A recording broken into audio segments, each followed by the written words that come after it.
golaço. Bola na trave não define campeonato. Fiquei mais forte, o jogo não ficou mais fácil.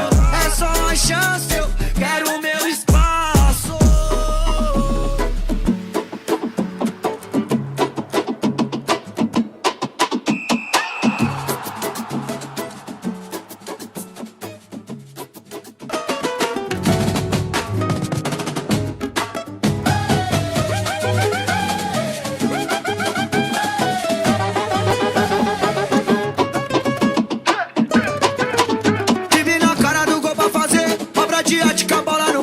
Agilidade pra corresponder, toda a frieza de um camisa 10. Malemolência pra enganar, estratégia do conceito, estratégia, o troféu tá em jogo, todos querem ganhar. Mas no final só um vai fazer festa, eternamente do adversário, ganha na raça, assinando o talento. Fogos e bomba, troféu pro alto, isso é rotina do procedimento. Se a torcida deles é contra, afetas o fortalecimento. A tática deixa a zaga até tonta, a vitória é fruto do desempenho. Ei, olho no lance, lá vem golaço. Bola na trave não decide o campeonato. É que eu fiquei mais forte, o jogo não ficou mais fácil.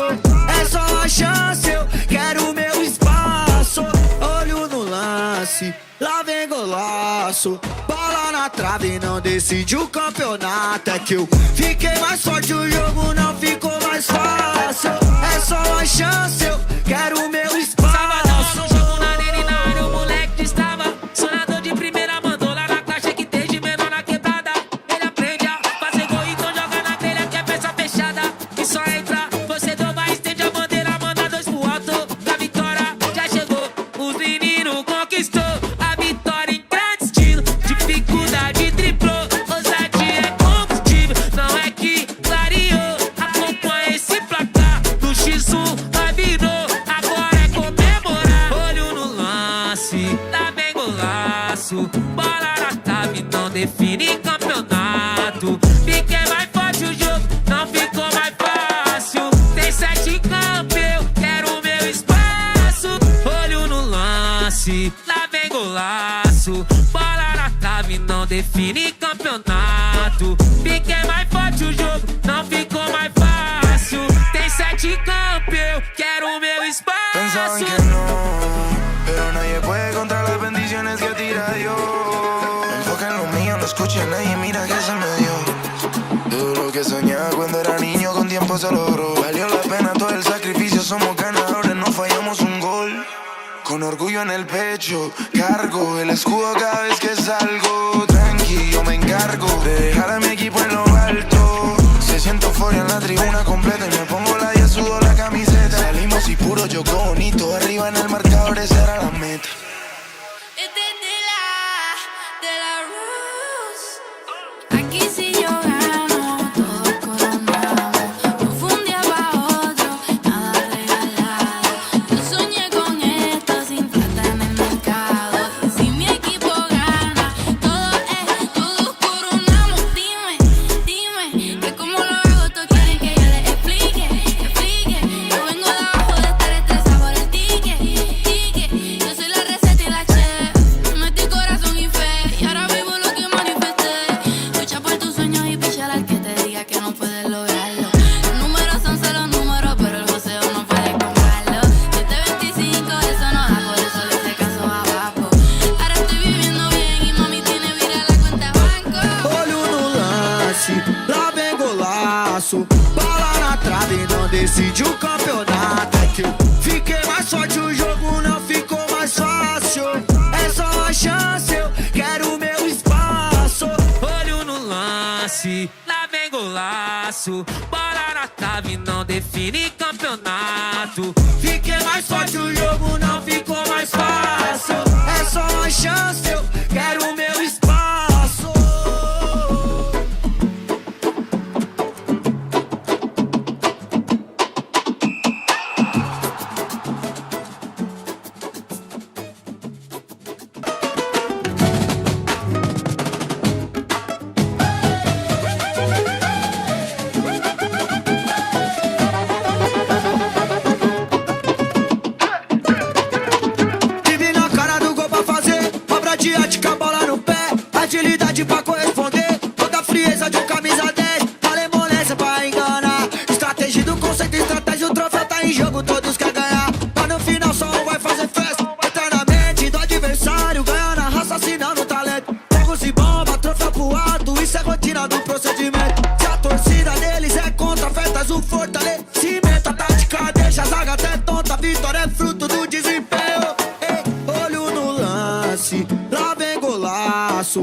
decide o campeonato. É que eu fiquei mais forte, o jogo não ficou mais fácil. É só uma chance, eu quero o meu espaço. Olho no lance, lá vem golaço. Bola na trave, não decide o campeonato. É que eu fiquei mais forte, o jogo não ficou mais fácil. É só uma chance, eu quero o meu espaço. Sabadão no jogo, na nele na área, o moleque estava. Sonador de primeira, mandou lá na caixa que tem de menor na quebrada. Ele aprende a fazer gol, então joga na telha que é peça fechada. E só entra, você dobra, estende a bandeira, manda dois pro alto. Da vitória já chegou, os meninos conquistou a vitória em grande estilo. Dificuldade triplou, ousadia é combustível. Não é que clareou, acompanha esse placar. No X1 vai virou, agora é comemorar. Olho no lance, lá vem golaço. Bola na trave, não define campeonato. Fiquei mais forte, o jogo não ficou mais fácil. Tem 7 em campo, eu quero o meu espaço. Olho no lance, lá vem golaço. Bola na trave, não define campeonato. Fiquei mais forte, o jogo não ficou mais fácil. Tem 7 em campo, eu quero o meu Pensaban espaço. que no, pero nadie puede contra las bendiciones que tira Dios. Enfoca en lo mío, no escucha a nadie, mira que se me dio.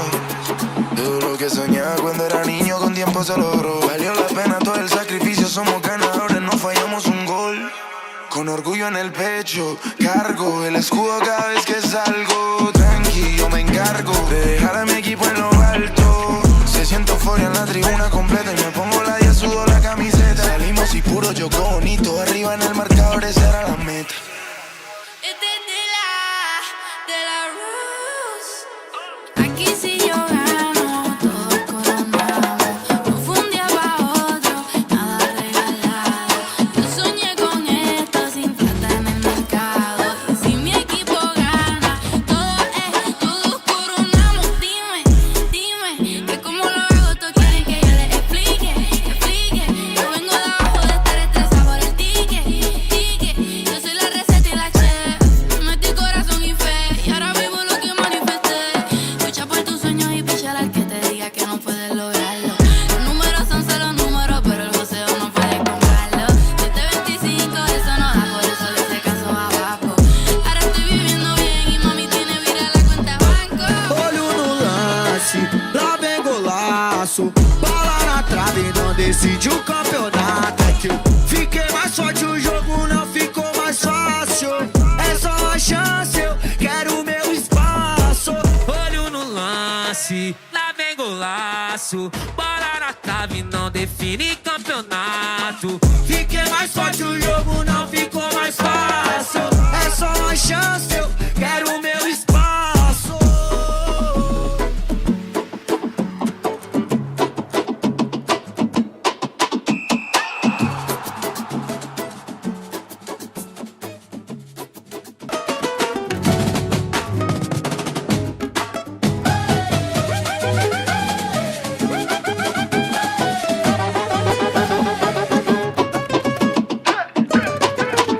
Tive na cara do gol pra fazer obra de arte com a bola no pé. Agilidade pra corresponder, toda a frieza de um camisa 10. Malemolência pra enganar, estratégia do conceito, estratégia, o troféu tá em jogo, todos querem ganhar. Mas no final só um vai fazer festa, eternamente do adversário, ganhando a raça, assinando o talento. Fogo se bomba, troféu pro alto, isso é rotina do procedimento. Se a torcida deles é contra, festas o fortalecimento. A tática deixa a zaga até tonta, a vitória é fruto do desempenho. Olho no lance, lá vem golaço. Bola na trave, não decide o campeonato. É que eu fiquei mais forte, o jogo não ficou mais fácil. É só uma chance, eu quero o meu espaço. Olho no lance, lá vem golaço. Bola na trave, não decide o campeonato. É que eu fiquei mais forte, o jogo não ficou mais fácil. É só uma chance, eu quero o meu espaço. Sabadão no jogo, na nele na área, o moleque estava. Sonador de primeira, mandou lá na caixa que tem de menor na quebrada. Ele aprende a fazer gol, então joga na telha que é peça fechada. E só entra, você dobra, estende a bandeira, manda dois pro alto. Da vitória já chegou, os meninos conquistou a vitória em grande estilo. Dificuldade triplou, ousadia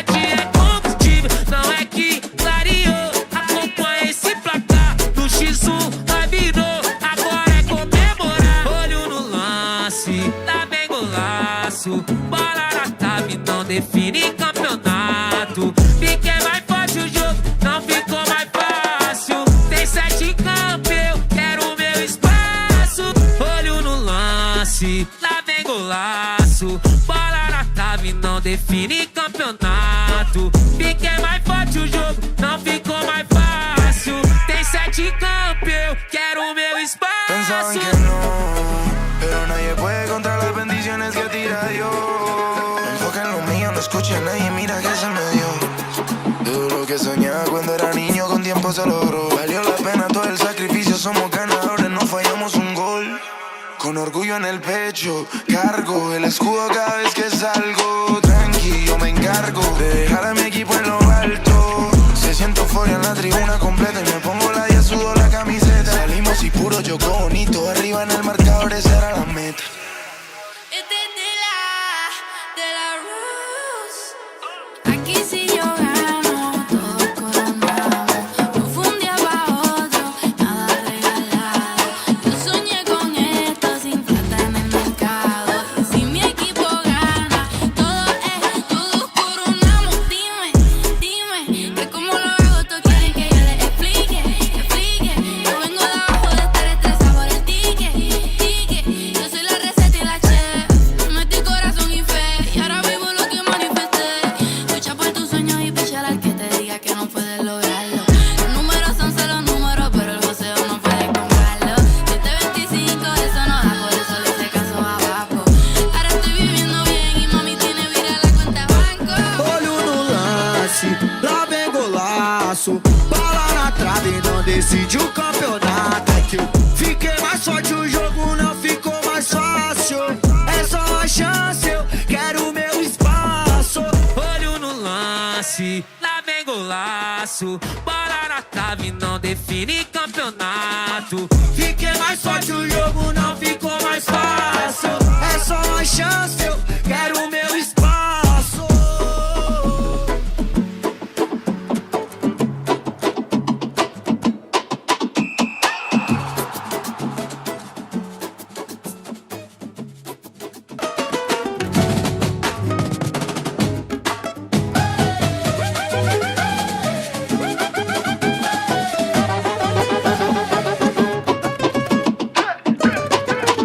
Vive na cara do gol pra fazer obra de arte com a bola no pé.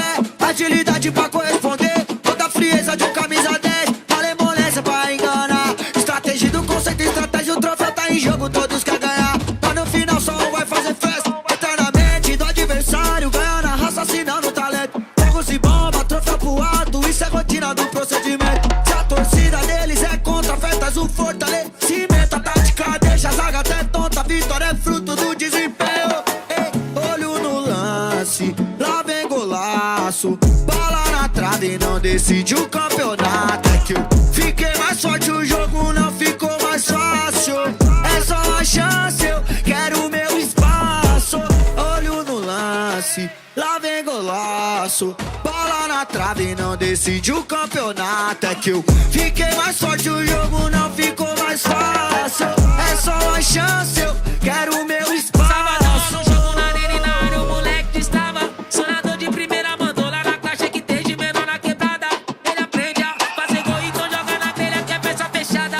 E só entra, torcedor vai estende a bandeira, manda 2 pro alto. A vitória já chegou, os meninos conquistou a vitória em grande estilo. Dificuldade triplou, ousadia é combustível. Não é que clareou, acompanha esse placar. No X1 vai virou, agora é comemorar. Olho no lance, lá vem golaço. Bola na trave não define campeonato. Fiquei mais forte, o jogo não ficou mais fácil. Tem 7 em campo, eu quero o meu espaço. Olho no lance, lá vem golaço. Bola na trave não define campeonato. Fiquei mais forte, o jogo não ficou mais fácil. Tem 7 em campo, eu quero o meu Pensaban espaço. que no, pero nadie puede contra las bendiciones que tira Dios. Enfoca en lo mío, no escucha a nadie, mira que se me dio.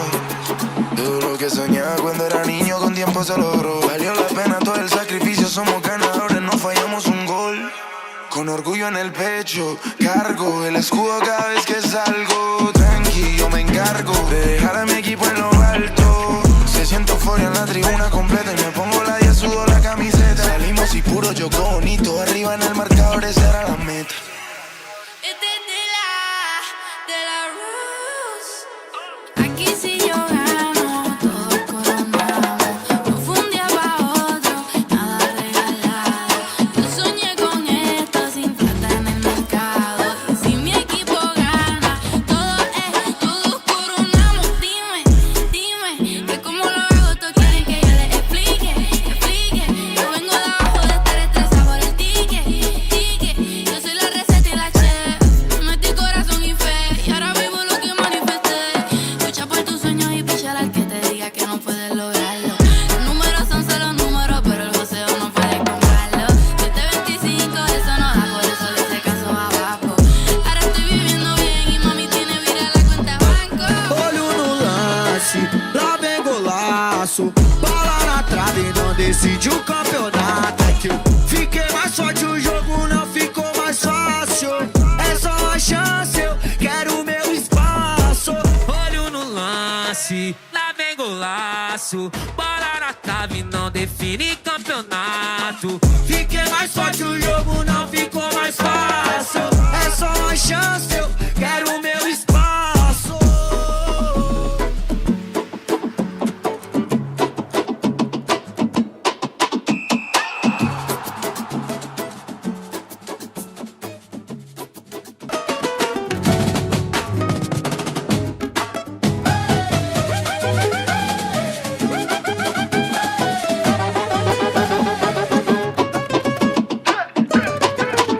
Vive na cara do gol pra fazer, obra de arte com a bola no pé. Agilidade pra corresponder, toda a frieza de um camisa 10. Malemolência pra enganar, estratégia do conceito, estratégia, o troféu tá em jogo, todos querem ganhar. Mas no final só um vai fazer festa, eternamente do adversário, ganhando a raciocinando o talento. Fogo se bomba, troféu pro alto, isso é rotina do procedimento. Se a torcida deles é contra, festas o fortalecimento. A tática deixa a zaga até tonta, a vitória é fruto do desempenho. Ei, olho no lance, lá vem golaço. Bola na trave, não decide o campeonato. É que eu fiquei mais forte, o jogo não ficou mais fácil. É só uma chance, eu quero o meu espaço. Olho no lance, lá vem golaço. Bola na trave, não decide o campeonato. É que eu fiquei mais forte, o jogo não ficou mais fácil. É só uma chance, eu quero o meu espaço. Sabadão no jogo na Nerinário, o moleque estava sonador de primeira, mandou lá na caixa que tem de menor na quebrada. Ele aprende a fazer gol, então joga na telha que é peça fechada. E só entra, você vai, estende a bandeira, manda dois pro alto. A vitória já chegou, os meninos conquistou a vitória em grande estilo. Dificuldade triplou, ousadia é combustível. Não é que clareou, acompanha esse placar. No X1 vai virou, agora é comemorar. Olho no lance, tá bem golaço. Bola na trave, não define campeonato. Fiquei mais forte, o jogo não ficou mais fácil. Tem 7 em campo, eu quero o meu espaço. Olho no lance, lá vem golaço. Bola na trave, não define campeonato. Fiquei mais forte, o jogo não ficou mais fácil. Tem 7 em campo, eu quero o meu Pensaban espaço. que no, pero nadie puede contra las bendiciones que tira Dios. Enfoca en lo mío, no escucha a nadie, mira que se me dio. Todo lo que soñaba cuando era niño con tiempo se logró. Valió la pena todo el sacrificio, somos ganadores, no fallamos un gol. Con orgullo en el pecho, cargo el escudo cada vez que salgo. Tranqui, yo me encargo de dejar a mi equipo en lo alto. Se siento euforia en la tribuna completa y me pongo la 10, sudo la camiseta. Salimos y puro jogó bonito, arriba en el marcador esa era la meta. Este es de la Rose. Aquí si yo gano, todos coronamos. No fue un día pa' otro, nada regalado. Yo soñé con esto sin plata en el mercado. Y si mi equipo gana, todos coronamos. Dime, que como lo hago, todos quieren que yo les explique. Yo vengo de abajo de estar estresado por el ticket.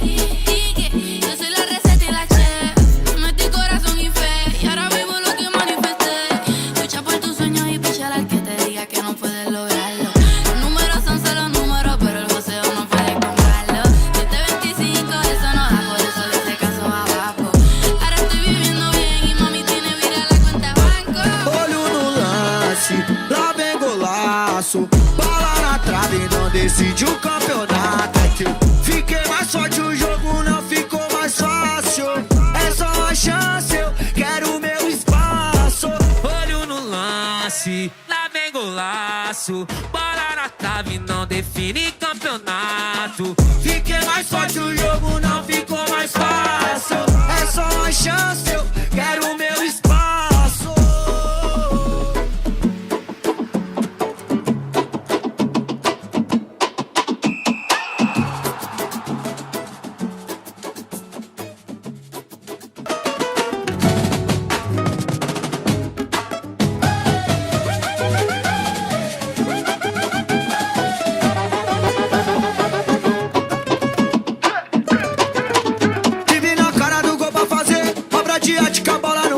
Agilidade pra corresponder, toda a frieza de um camisa 10. Malemolência pra enganar, estratégia do conceito, estratégia, o troféu tá em jogo, todos querem ganhar. Mas no final só um vai fazer festa, eternamente do adversário, ganhando a raça, assinando o talento. Fogos e bomba, troféu pro alto, isso é rotina do procedimento. Se a torcida deles é contra, festas o fortalecimento. A tática deixa a zaga até tonta, a vitória é fruto do desempenho. Ei, olho no lance, lá vem golaço. Bola na trave não decide o campeonato. É que eu fiquei mais forte, o jogo não ficou mais fácil.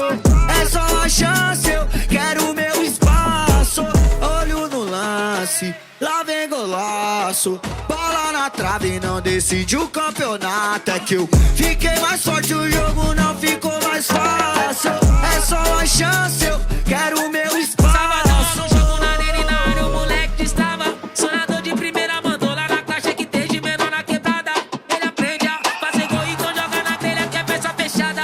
E só entra, você trova, estende a bandeira, manda dois pro alto. A vitória já chegou, os meninos conquistou a vitória em grande estilo. Dificuldade triplou, ousadia é combustível. Não é que clareou, acompanha esse placar. No X1 vai virou, agora é comemorar. Olho no lance, lá vem golaço. Bola na trave não define campeonato. Fiquei mais forte, o jogo não ficou mais fácil. Tem 7 em campo, eu quero o meu espaço.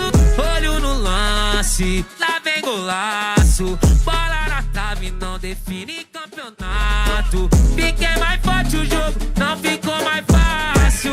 Tem 7 em campo, eu quero o meu Pensaban espaço. que no, pero nadie puede contar.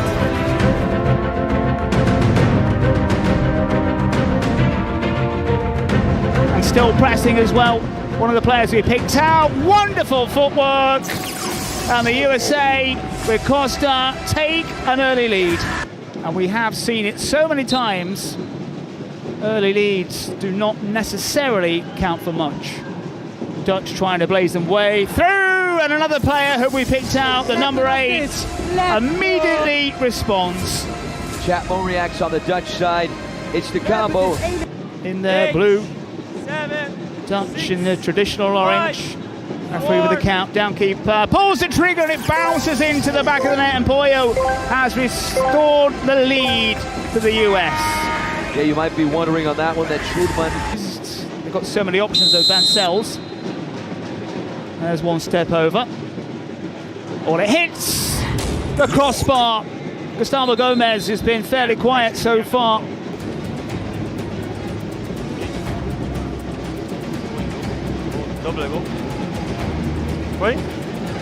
Secret card. One Team USA. Played for the far side. Does it cross the line? Mijatovic claims it does. He's the only one who's saying that. It's going to go and they're going to look, and I think they've given it. Yep, the goal is given, yeah. How are the Dutch going to react? They're going to have to capitalize on the double goal.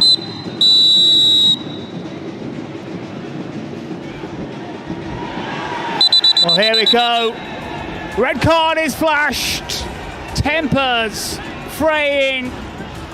The referee, moments before, had told one of the Dutch players to calm down. His words fell on deaf ears. And now this is big, big problems for the Europeans. Yeah, Mijatovic just has an ability to get on people's nerves. Quite happy with things as they are, even though they've got the man extra, and even right now a goal would make. wind people up. Now, referee is going to go across here. Potentially In progress. another card for an orange shirt. The referee's saying take it back. That incident there, a little swipe. Numero 11, né? And Walters is a big man compared to Gabriel Costa. I agree. Check Is complete. that another red card? It is! The Netherlands are self-imploding here. Streamer here in Brazil will be in charge of it. 3v3. This is how the first 3 minutes of the second half will be played, John. The Dutch fighting for their survival here. Can they get something back? They can! That's a great start for them. Issy keeping it low. Passivo 10, Costa. 8. There's the little layoff. Bancels is available. Costa's in all sorts of space. One touch, two touches! And a cool finish.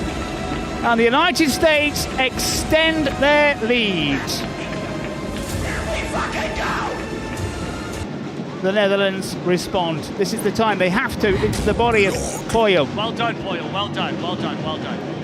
Same thing. He's got options to his right, Good, almost good. Let's get another one. finds a way through. Issy was on his own, getting it all wrong. Well, there's two red cards. Walters, Udani as they move forward, and that's hit with some real venom by Issy as the Dutch try to bounce back. Honestly, though, one of our players could technically. Now Castro dinks it over, the keeper diving to his left, and again it's another cool and calculated finish. But if he can find the back of the net, he's given his side a lifeline. Can he do it? Well, he's switching to his left foot, and he goes to his right, and that was absolutely dreadful, Anthony. You've got to say, you can't do that from that kind of angle. Not many people in that Dutch bench, on the Dutch bench after those two red cards. What's it going to be? Joker. It is a joker. So Can he pick out a spot? Well, he makes it look very, very easy. Down the centre, keeper diving to his left, and the Netherlands are back in this contest. in this tournament. Well, that's loose, so that's an opportunity wasted. Kick, and the man we've been praising so far, Mijatovic, almost costing his side big time. Back here to Quater. Stabs it to Bancels, who's been quiet so far. The angles are closed down, pulls it across the area. Bit too much. Costa's in tons of space. Here he is, there's a chance! And he puts it away! The United States make progress. You have to say they deserve it against the Dutch. Fine finish from the number 10, well picked out. The United States march on to the quarterfinal. Always need a big bulking figure out there, but it can make a real difference. Here's Mbula, Lasek on the overlapping run, left foot on it! And he smashes it in. Guillaume Lasek, as we saw against Poland. A star player scenario. Here come Argentina. This is Facu Romero! Argentina are level. Facu Romero, as usual, right place, right time. Yeah, such a dangerous little player, isn't he? Good first touch. Then on the left foot finish, so yeah, back in it already. Secret card. Yeah, as expected. Secret card for Les Bleus. Throughout this tournament, hasn't been consistent enough. Risky ball there from Skara. This is Amin. Pressured, pulls the trigger! What an absolute thunderbolt of a goal. A right-footed, low laser in. Surely they've got to pull that back. Martinez, saved on the line by Skara, and Argentina now are level. Well, he's saying it should be 4-1 now. Sandoval this time is not denied his goal. Higuaín, Skara towards that back post. Musasau is denied by Luis Sanchez. The pass inside for Martins, wins the challenge, surrounded, still going on that right wing, trying to produce something. Goal line, he sends it in. What a sensational goal for France! They make it 4-2. Labidi is gonna claim it. 2v2, John, my favorite. France lead 4-2. He accelerates 1v1. Luis Sanchez denied by Lasek. Can he get in on the rebound? It's a penalty kick. Yeah, that's what I thought. He was grabbed by Lasek. For me, it was the jersey pull in the earlier situation. Here's Facu Romero. And he does not disappoint. He goes the right way. Franco Romero, he's going to tee up Dago Campari. Back towards Franco. Left foot on it, up, over, and out for Argentina. Campari with me. Moussa Sow from Ray! Michel Bastos called it, there he is. Brazilians were still rooting for Germany. Here's the loose ball off the post. Out of nowhere. Argentina are denied by the medal. They are interchangeable. Interchangeable. I think on a website you probably will see shirts, but... Here come Argentina right now. Moussa Sow denied! Oh my word, you cannot believe it! Excess confidence there from Moussa Sow. He steps up to the challenge. Left foot on it, Marquito! Oh my word! You have got to be kidding me!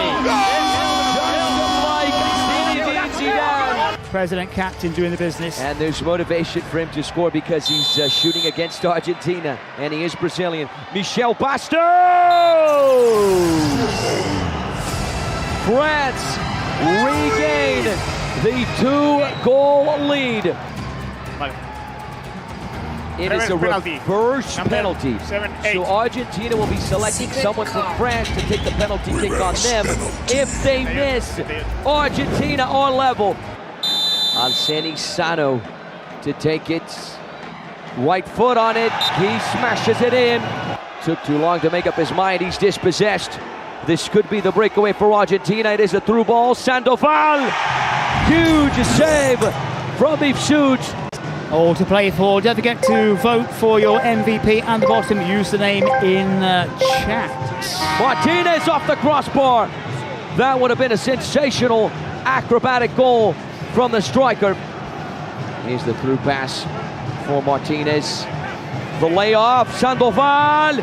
Mifsud once again. Top class save. Wonderful move from Argentina. I think this is Argentina's best game so far. 1v1 with Moussa Sow. Here's Martinez looking for an angle, pulls the trigger, does it again, and Emmanuel Mifsud makes another crucial save for the French. And here come Argentina right now. Lescano left foot on it. This one beats Emmanuel Mifsud. Argentina get a lifeline. It is now 6-5. Argentina trail by just 1 goal. France could seal the deal right now. Martins, it goes in, and that is the goal of the quarterfinals for Les Bleus. They win it 7-5. Argentina will be going home. France live to fight another day in the Saudi spring a surprise. First shooting opportunity. And it's slaughtered away with ease. Vidal had time and space to pick his spot. They're going to need a star performance from this guy, Abdullah, from this guy as well, Nawaf. And he is the man, and he forces a stop. We know what he can do. Watch the quarterfinal draw after this game to determine the quarterfinal clashes. Here come Brazil. They punish a mistake in midfield. Lecce makes it 2-0. And so far, the Seleção in cruise control. Yeah, a secret card at this point, right at minute 5, is usually a star player, John. Kelvin. It's a good card for so Brazil. that's what I thought. Kelvin, number 9. Yeah, what a surprise as well. Kelvin Oliveira. Secret card. Brazil trying to take early dominance here. Kelvin Oliveira would be the player to place your bets on, and it slides into the legs. Very, very quick thinking from the Brazilians. Alechi Are going to have an easy day. Suspension for Arabia. Kelvin, number 9. Okay. well, another card, and they had to use this to counter-attack Secret card. Brazil's card, removing Kelvin Oliveira. Can he extend Brazil's lead? Well, he can't. Knocks it straight over the bar. Not his greatest. Who I think is doing very well in the competition. Brazil ghosting in round the back.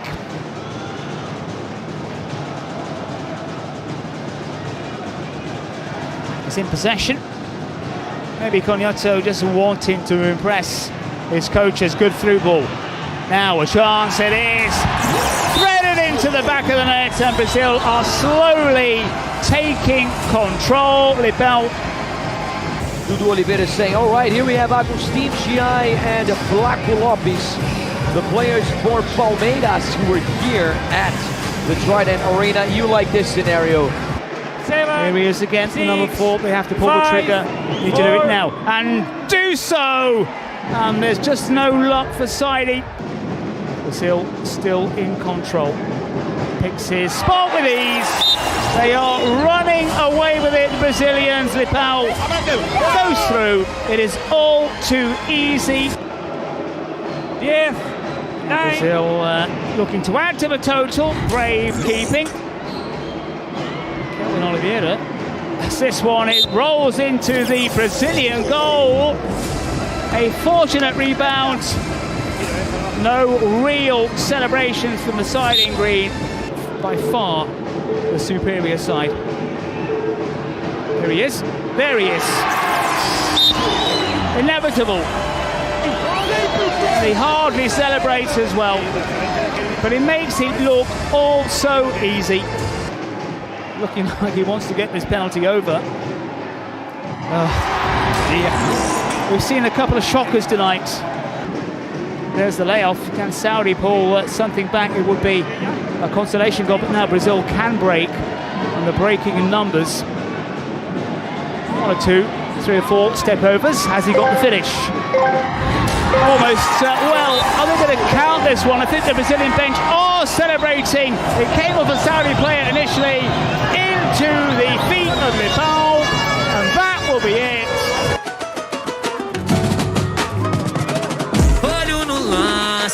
Lá vem golaço, bola na trave não define campeonato. Fiquei mais forte, o jogo não ficou mais fácil. É só uma chance, eu quero o meu espaço. Tranqui, yo me encargo de dejar a mi equipo en lo alto. Se siento fuera en la tribuna completa y me pongo la y sudo la camiseta. Salimos y puro jugó bonito, arriba en el marcador esa era la meta. Aquí si yo gano, todo coronamos. No fue un día pa' otro, nada regalado. Yo soñé con esto sin falta en el mercado. Y si mi equipo gana, todos coronamos. Dime, dime.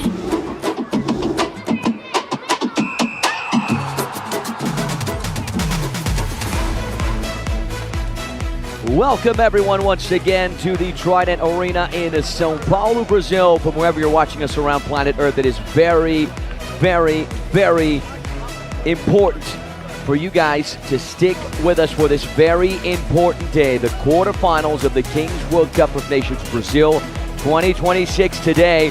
We're going to find out the first 2 teams to qualify for the semifinals of the competition here in the largest city in South America. Coming up in just a few moments, France versus Mexico, Mexico versus France. Here we see Team Mexico, winners of Group E, warming up. This is the backup goalkeeper for France, Emmanuel Mifsud. He was great against Argentina, especially in the final moments of the game. He's warming up, getting ready to go. They are Les Bleus making their debut on this very stage, qualified to the quarterfinals. What a campaign from these guys right here. The later game, Brazil versus Italy. That is going to be a good one. I'm Anthony Wells. Alongside me, as always, John Cottrell. John, what a pleasure, buddy. We're going to have a lot of fun today, no doubt. We're going to have a lot of fun. Not sure about the teams. Yep, we're going to see, my friend. This is what happened yesterday in the last chance. Crazy to think that all of the winners scored 7 goals. Is that a coincidence or not? I don't know. My favourite, of course, is the 7-1 between Brazil and Saudi Arabia. I think all those scorelines probably went as predicted. Anthony Wells is shaking his head. My friend, right from the beginning, you have to remind me of that scoreline. You know, wouldn't it be ironic if Italy were to do the same against Brazil later on? I'm not saying they will do. I can't see it happening for 1 minute. It would be ironic, but I agree with you. We can't see it happen for 1 minute, my friend. So 7-4 USA Netherlands, 7-5 between France and Argentina, 7-1 for Brazil against Saudi Arabia. Diego Tardelli, the legend for Atlético Mineiro, former Brazilian national team player, scored against Argentina, played in the Copa America with the Seleção. He was alongside Abu Fala, the president of Team Qatar, Murilo Medeiros, aka Murilo Show, which is the host in Portuguese, alongside me. We were there for the quarterfinals draw. So these are the games, right? The first draw was, of course, Mexico versus France. Then we had Spain versus Team USA, Germany versus Chile, and then the match between Brazil and Italy. I think that's going to be the big game of this quarterfinal clash. I'm going to say this a few times over the course of the broadcast, John. Brazil have the name, but Italy have the game. That would be my analysis. Yeah, I think of the two sides. We are jumping ahead, of course, because we've got Mexico, France coming up, but Italy, for me, a bit better.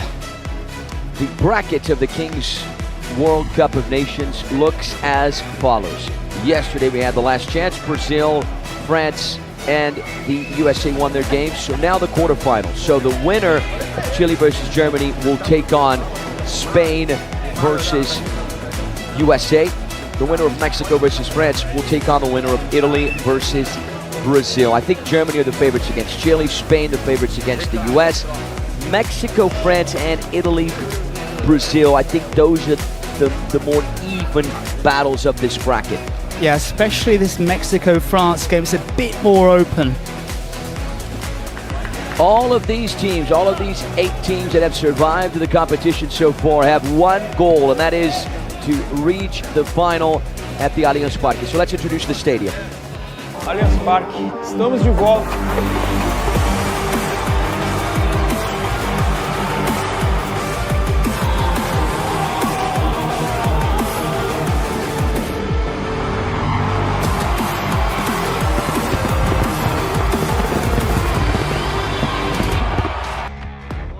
It will be a great final at the Allianz Parque, January 17th. Make sure to get your tickets on our website, kingsleague.pro. We're not only going to have that final, we're also going to have a streamers match beforehand.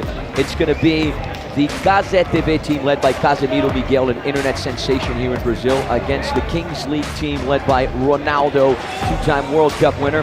And we're also going to have a special performance from MC PH, MC Marques, and DJ Japa NK. They will be performing La Vingolaço, the official anthem of the Kings World Cup of Nations. It is going to be an incredible show. 3 amazing artists, 3 heavy hitters of the Brazilian music industry. So let's introduce you to them. Olho no lance, lá vem golaço. Bola na trave, não define campeonato. Fiquei mais forte, o jogo não ficou mais fácil. É só uma chance, eu quero o meu espaço. Tranqui, yo me encargo de dejar a mi equipo en lo alto. Se siento fuera en la tribuna completa y me pongo la y sudo la camiseta. Salimos y puro choco bonito, arriba en el marcador esa era la meta. Aquí si yo gano, todos coronamos. No fue un día pa' otro, nada regalado. Yo soñé con esto sin falta en el mercado. Y si mi equipo gana, todos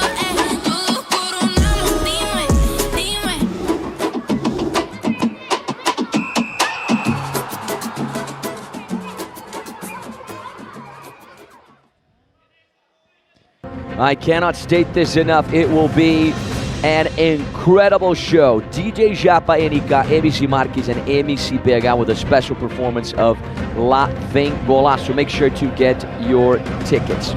All right, let's talk about what went down yesterday, beginning with the Brazilians running all over Saudi Arabia.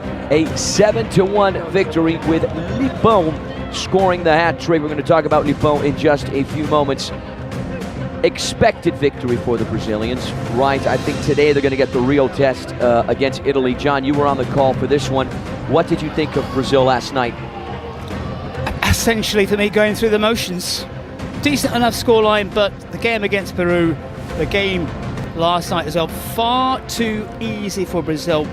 And I think you said that they've hit a form, but the opposition was very weak on both occasions. So training matches. They found the rhythm, they found the back of the net. Italy is going to be so much more difficult. Yeah, I agree with you there, my friend. Saudi Arabia did well to make it this far, but they bow out of the competition in the last chance. Leleche scored a brace. Kelvin Oliveira found the back of the net. Lipão scored the hat-trick. He was the big name for Brazil on the day. There was one of his goals. Cris Guedes, the president, though, missed his penalty. He tried the Panenka, but he just lifted it a little too much over the crossbar. Lipão, the Golden Crown, he won it last year. We're finally seeing this guy loosen up a little bit, right? He was not good against Spain. He scored the winner against Qatar, improved against Peru, and then, of course, now the difference maker against Saudi Arabia. Yeah, again, a decent performance in the last two games, but against fairly weak opposition. For me, Peru and Saudi were a bit disappointing, especially Saudi. I thought they would have made a bit more of a fist of it, but as I've said many times, they can only play what's in front of them. Yeah, the question is, are we going to see the Lipão we saw last night today against the Italians at the Trident Arena, where we had a sold-out crowd? It was packed last night here for the last chance game. The crowd supported the Brazilian national team throughout and helped them secure the victory. Every day, São Paulo is hosting a true footballing celebration. And I just wonder, with Italy not playing yesterday and Brazil playing now a couple of days in a row, if that is going to be a factor as well.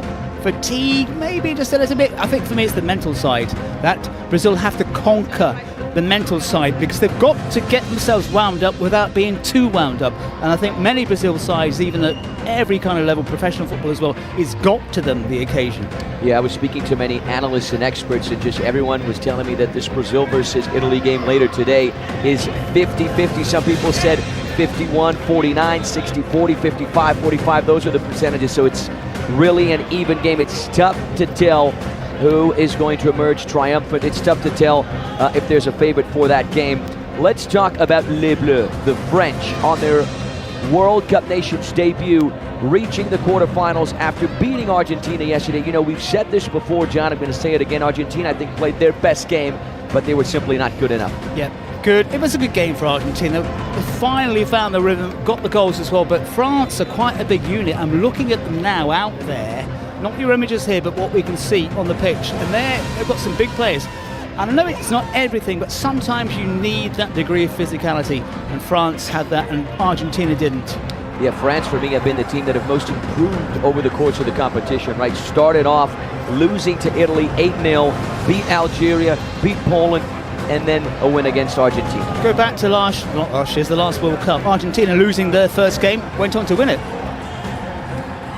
The French, led by Adil Rami, the President World Cup winner with France in 2018. Rami was not at the Trident Arena yesterday because he's back in France. But guess who was? Michel Bastos, who played several years at Olympique de Lyon. Over 130 games, almost 40 goals, and he scored his presidential penalty. Left foot on the ball, the goalkeeper went the wrong way. Yeah, the old pro on target. We've seen ex-professionals miss, of course. Also to point out that yesterday all the Brazilians were behind the French. If there's a chance of them playing Brazil, that's going to change, but all the Brazilian supporters supporting the side in blue. Yeah, it was as if the French were playing at home. There's Michel Bastos. He was the starting left back for Brazil at the 2010 FIFA World Cup in South Africa. Also played at Schalke in Germany, Roma in Italy, São Paulo and Palmeiras here in Brazil. Retired from professional football in 2019. Speaking of professional football, I really like this guy, Marquito Navarra, taking the presidential penalties. He's not a pro, but he certainly executes these penalties like one. Yeah, I've just bumped into him in the loo of all places. Really? Oh, that's a great story. Oh, I love Buenos Aires. It's a great place. Oh yeah, thanks. In Spanish, of course. That's what they said to me. But yeah, cool guys. Yeah, when it comes to the presidents, he is the top scorer. 4 for 4. Did not miss a single one. Look at this Panenka right here. It reminds me of Zinedine Zidane in the 2006 FIFA World Cup final in Germany, off the crossbar and in. This was a goal that gave Argentina a lifeline, but it was simply not enough for the South Americans, who I think in this game always looked second best. Speaking of Argentina, they are eliminated. They managed to advance into the last chance as the best third-placed team, despite picking up 2 wins in the group stage. And this was such a great game, right? Because there's a lot of history, a lot of rivalry between France and Argentina, especially after what happened at the 2022 FIFA World Cup final in Qatar. But the outcome this time was not the same. Keeping in mind, last year Argentina reached the quarterfinals in the Kings World Cup of Nations, but they were eliminated by Mexico in a shootout. Mexico will be playing in just a few moments. Let's talk about Team USA reaching the quarterfinals, leveling their performance in Italy last year. A lot thanks to this guy. We're going to talk about him in just a few moments. Gabriel Costa, the Brazilian-American, the number 10. He's the most recent wild card for Gibrados FC in the Kings League here in Brazil. He's the top scorer of the competition with 9 goals. If Spain want to win, John, they're going to have to close that guy down. They certainly will, because it's been in fine form. And the USA dark horses winding up the opposition as they've gone on. They've got into a lot of conflicts, the United States. They managed to get 2 Dutch players sent off as well, but they've got that certain bite about them, and they've got the skills as well. Yeah, you saw Mijatovic holding the number 15 jersey of Morales, who was suspended for the game yesterday. He's going to be available against Spain. Puhalul, aka EC, scored a hat-trick. I mean, how heartbreaking this can be, right, John? You score a hat-trick. I remember Kylian Mbappe in the final. You score a hat-trick and it is still not good enough for your team. Yeah, it was Oliveira for Brazil against Spain as well, wasn't it? Same thing. Yeah, good reminder. The Netherlands, who managed to scrape into that last chance as the second team from Group A after winning the triple shootout. They did well to make it to this point, but they were also second best against USA. Yeah, I think this is the point, isn't it? Right now at the quarterfinals, those teams in the last chance, many of them just scraping in, but now we've got the real deal. Yep, you're absolutely right, my friend. But EC did well. There's Chatmo. EC 4 goals in 4 matches. We had a double red card for the Dutch that certainly didn't help the team.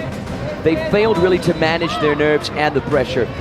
A lot because the number 24 there, Mijatovic, who's been, you'll explain the nickname, John, over the course of the broadcast, but he was able to get into their heads, and then Buduni right here, the number 80, was just not able to keep his cool. A right jab there to the jaw, and that's, of course, an immediate red card. Yeah, but they were, especially the number 4, so winding up the opposition, and it worked. Yeah, and then later there was also a red card for Randy Walters, who was great against Morocco, but not so great against the Americans. This is the guy I want to talk about. Gabriel Costa, for me, this guy has been the best player of the competition, not only because of the assists, not only because of the goals, but this guy, he brings the Brazilian flair, he brings the quick feet, the trickery into the game that has been so important for the Americans. It's a nice combination up front as well. There's Costa and Gomez combining very, very well, but he's got that cool finish. Can he produce it in the next round? That is the big, big question. Yep, we also have to mention his back-to-back hat tricks, right? Scored 3 yesterday against the Netherlands. The day before, 3 goals as well against Argentina. The USA of the Mexican-American Twitch streamer Castro repeating the Panenka formula. Look at that. Straight down the middle. He has missed only one PK thus far in the tournament. And he's going to get another opportunity tomorrow against Spain. Applause there from Jinxie. How about this finish, John? Did you enjoy it? We had a Panenka from Marquito Navarra and from this guy as well. He's got a whole plethora of different styles to choose from, but so effective.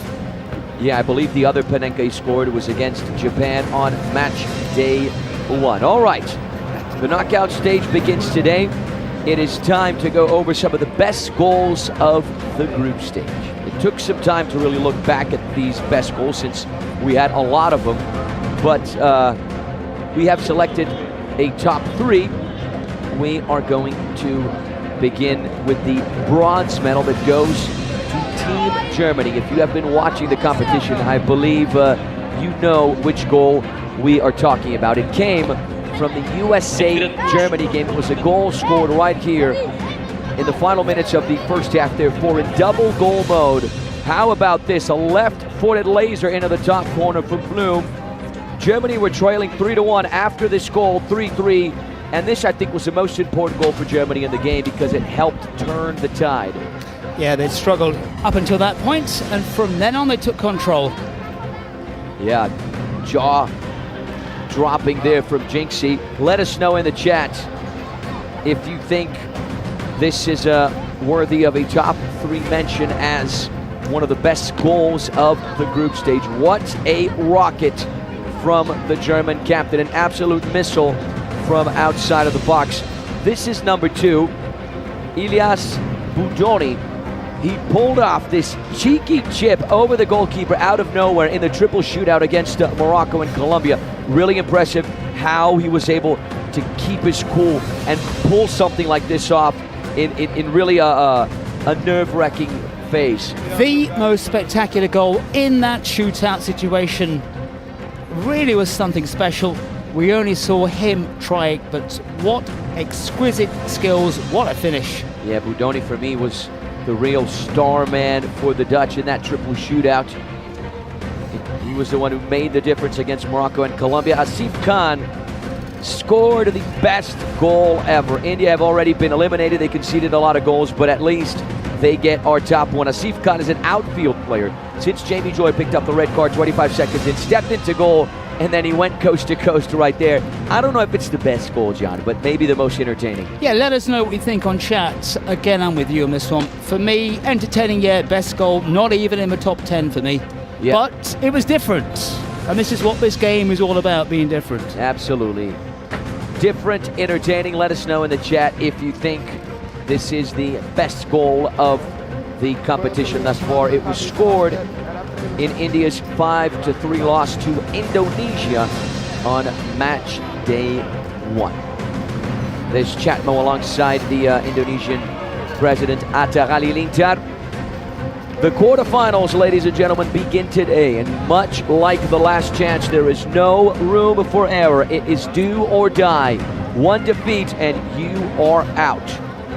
So let's bring on your screen right now what we have on the menu for you. Tuesday, January 13th, 2026. We're going to kick things off with Mexico versus France. France, the second team in that Group C. Mexico, the first team in Group E after winning the triple shootout. After that, the big one, Italy versus Brazil. Again, you lose, you are out. So these players are focused, concentrated, dedicated to these games. That I do not have a doubt, John. Yeah, what a night. I had big fireworks going off all around the stadium. Not inside the stadium, of course, outside the stadium. I heard them going off. Crowds a bit slow in coming in, but this will be packed for the Brazil game. It should be packed for the first match as well. Here are the French warming up. There's Idir Amin, the number 95. This guy scored an absolute golazo in that 7-5 victory over Argentina. France started off their campaign with an 8-0 battering at the hands of Italy. After that, they beat Algeria in the shootout beat Poland in the final match of the group stage, and then last night beat Argentina. So the French, I think, are high on confidence as they enter this one. This is Team Mexico. Lost the first game to Saudi Arabia 4-3, then beat India 18-2, and then beat Indonesia 14-2. Musa Sow, 3 goals and 2 assists in the competition. He was the MVP yesterday. Should have been 4, shouldn't it really? When he did everything right apart from beating the Argentine keeper, who was fabulous to get across to stop what appeared to be a stone wall goal. Yeah, it was saved on the line by Luis Sanchez, and at that time, important to point out, John, Musa Sow was the star player. So if he would have scored, that goal would have counted double for Les Bleus. Let's talk about the key player for Mexico. It is their number 10, this guy right here, Obed Martinez. He was the 3rd top scorer of the Kings World Cup of Nations in Italy. He's got 4 goals, 4 assists to his name. I think the big difference maker for Mexico has been Pepe Askenazi, who's got 7 goals and 2 MVPs. So I really want to see a little bit more from Martinez in this competition. If Mexico want to beat France today, they are going to need this guy performing. John, I don't know if you agree with me there. Yeah, I think as well, you've got to look at the keepers. France, as we've seen, we've got 2 outstanding keepers, and this is one of them. Yeah, Guillaume Le Sec. 2 goalkeepers have scored hat-tricks in the competition thus far, right? On the same day, Mati Herrera for Chile, and then this guy right here, Le Sec, for the French. He was extraordinary against Poland. That left foot, for me, John, that's what really caught my eye. It's precise, it's got power. It really is a left foot that the Mexicans are going to have to close down. And he normally starts as well right from kickoff. We saw Missoud come on, who made some wonderful stops, but Lisek is a real weapon. Not a secret weapon, but an absolutely thunderbolt of a player. You've got a goalkeeper who can stop shots, but score goals. That is a great asset to have. Yeah, you're absolutely right, John. Very well pointed. Emmanuel Missoud, the backup goalkeeper, was also extraordinary, especially in the final moments against Argentina. Keeping in mind, Lisek is the top scorer for France in the competition. 5 goals to a goalkeeper. Truly impressive. That says a lot, doesn't it?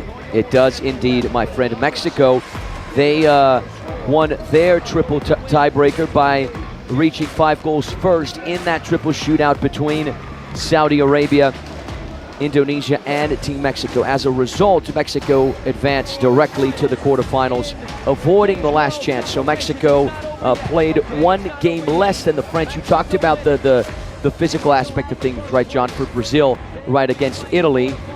Maybe Mexico have that advantage against France since they didn't play in the last chance. Therefore, these players could be a little bit more rested.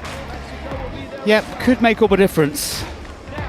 We're going to see if that is the case in a few moments after the ball drop. Mexico, they have transformed themselves into a goal-scoring machine. 32 goals in 2 matches. Of course, we have to put the opposition into context, right? Indonesia and India. Either way, only 2 players in this Mexican squad have not scored. It's Eddie Sanchez, the number 13, and Martin Cani, the number 5. But either way, John, I think Mexico, they have been impressive, and especially after that loss to Saudi Arabia. Yeah, my big question is, can he do it? Yep, the number 5, Martin Cani. Can he do it? Can he do it? I just got it now. Sorry, John. I'm off to a slow start here, but I promise you I will improve. There's Escorpion Dorado, the number 10, converting from the spot. He is at 2 for 2 in the competition. He'll be looking to make it 3 for 3. Yeah, usually in the booth next to us. I think he may have been transferred today. I think he might be in the dugout with the Mexican team. Mexico, they, for the first time in Kings history, they scored 18 goals, right? Until now, the record for goals in a single match was held by Porcinos, Mexico, and France.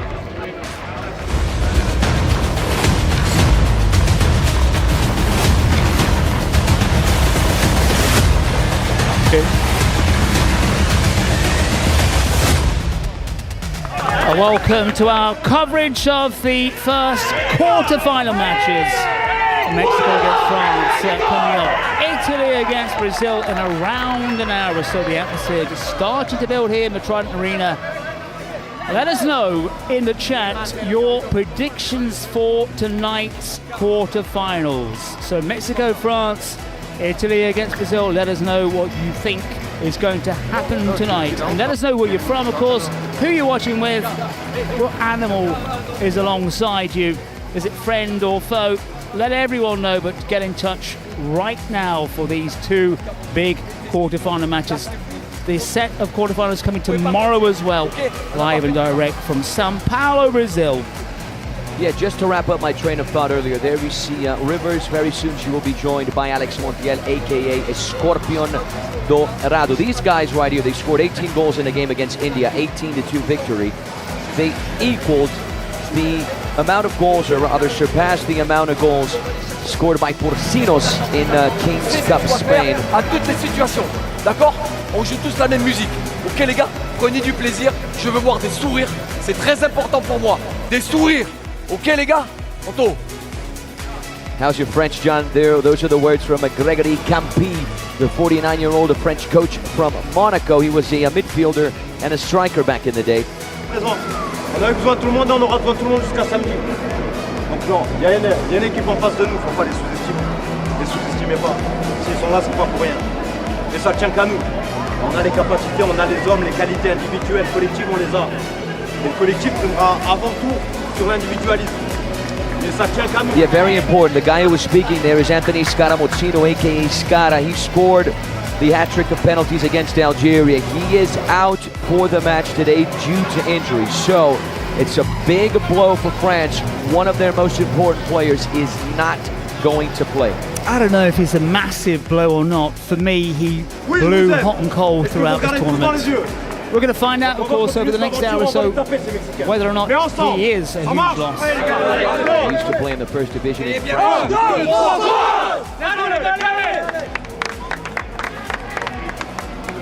France in their dark blue, Mexico already lined up, green shirts, white shorts. Kick-off moments away. We're almost 6 p.m. local time here in Brazil. Anthony, before kick-off, in fact, we'll just leave it for a second because we're going to get the national anthems in a moment or two. Maybe you can just give us your gut feeling of tonight for this first game. Yeah, my gut feeling tells me this is just like Italy versus Brazil. The percentages here say Mexico were the favorites, but for me, it really is 50-50. I think France are in better shape. They can run more, they're faster, but I think Mexico were better on the ball. So, we're going to get a good game.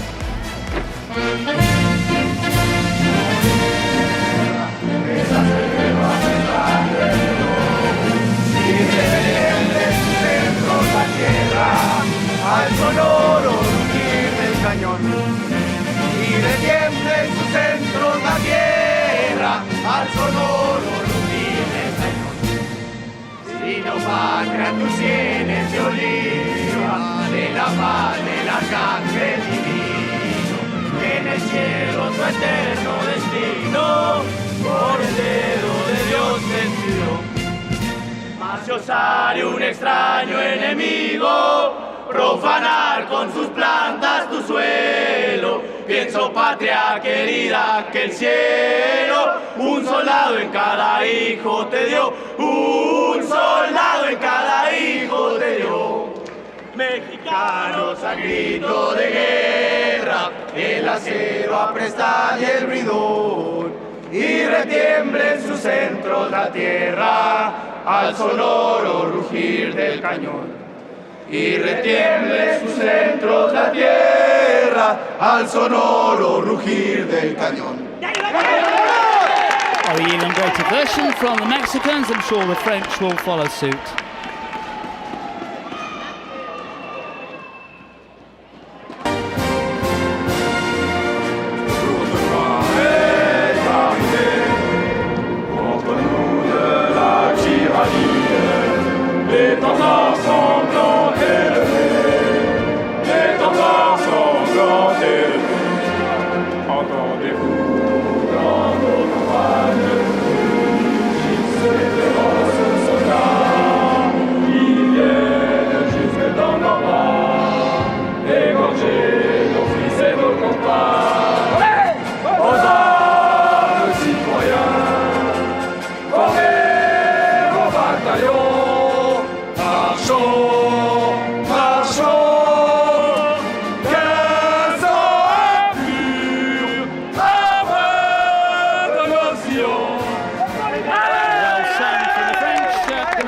Mexican video in just a second.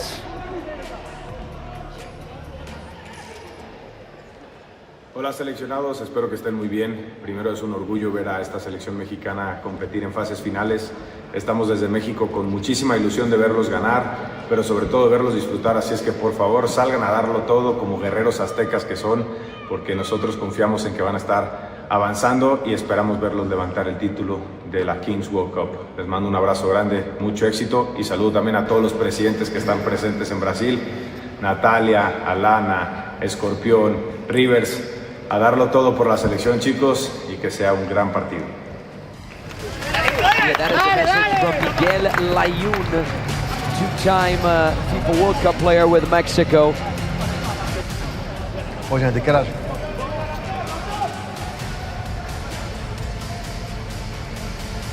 Allez les gars, allez, on est ensemble les gars. On revient de loin. On porte le drapeau français les gars. On prend du plaisir, comme il dit le coach les gars. Rentrez avec le sourire. Ok? Prenez du plaisir, on est ensemble. On a créé une énergie, elle est puissante cette énergie. Alors faites-nous kiffer, faites-vous kiffer. Tout le monde vous regarde en France. Tout le monde vous regarde. Et vous avez réussi ce que vous vouliez les gars. Maintenant, prenez du plaisir, marquez des buts et surtout, n'ayez pas peur de perdre. Ok les gars, je vous aime.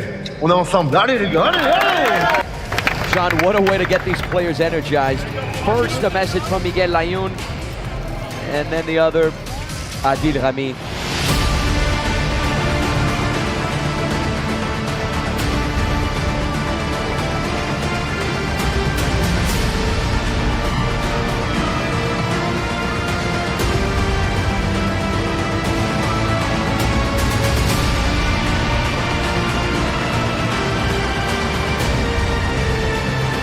Well, the first of the quarter-finals tonight is Mexico against France.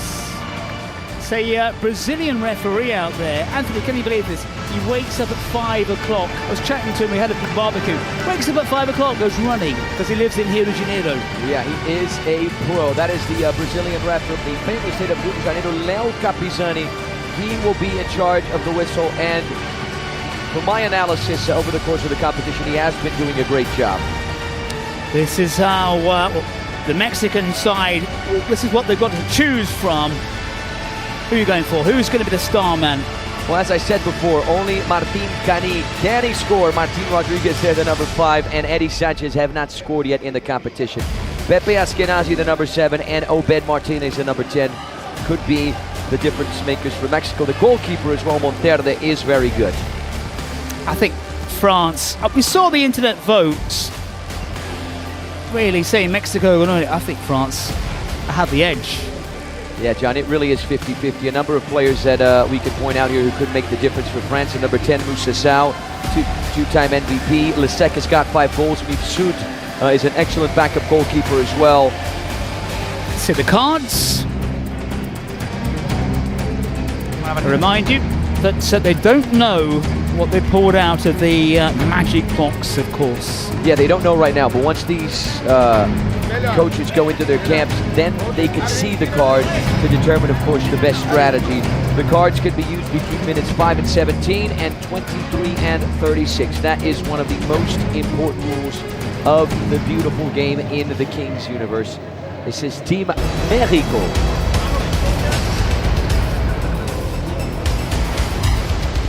The audience has decided the 1 versus 1.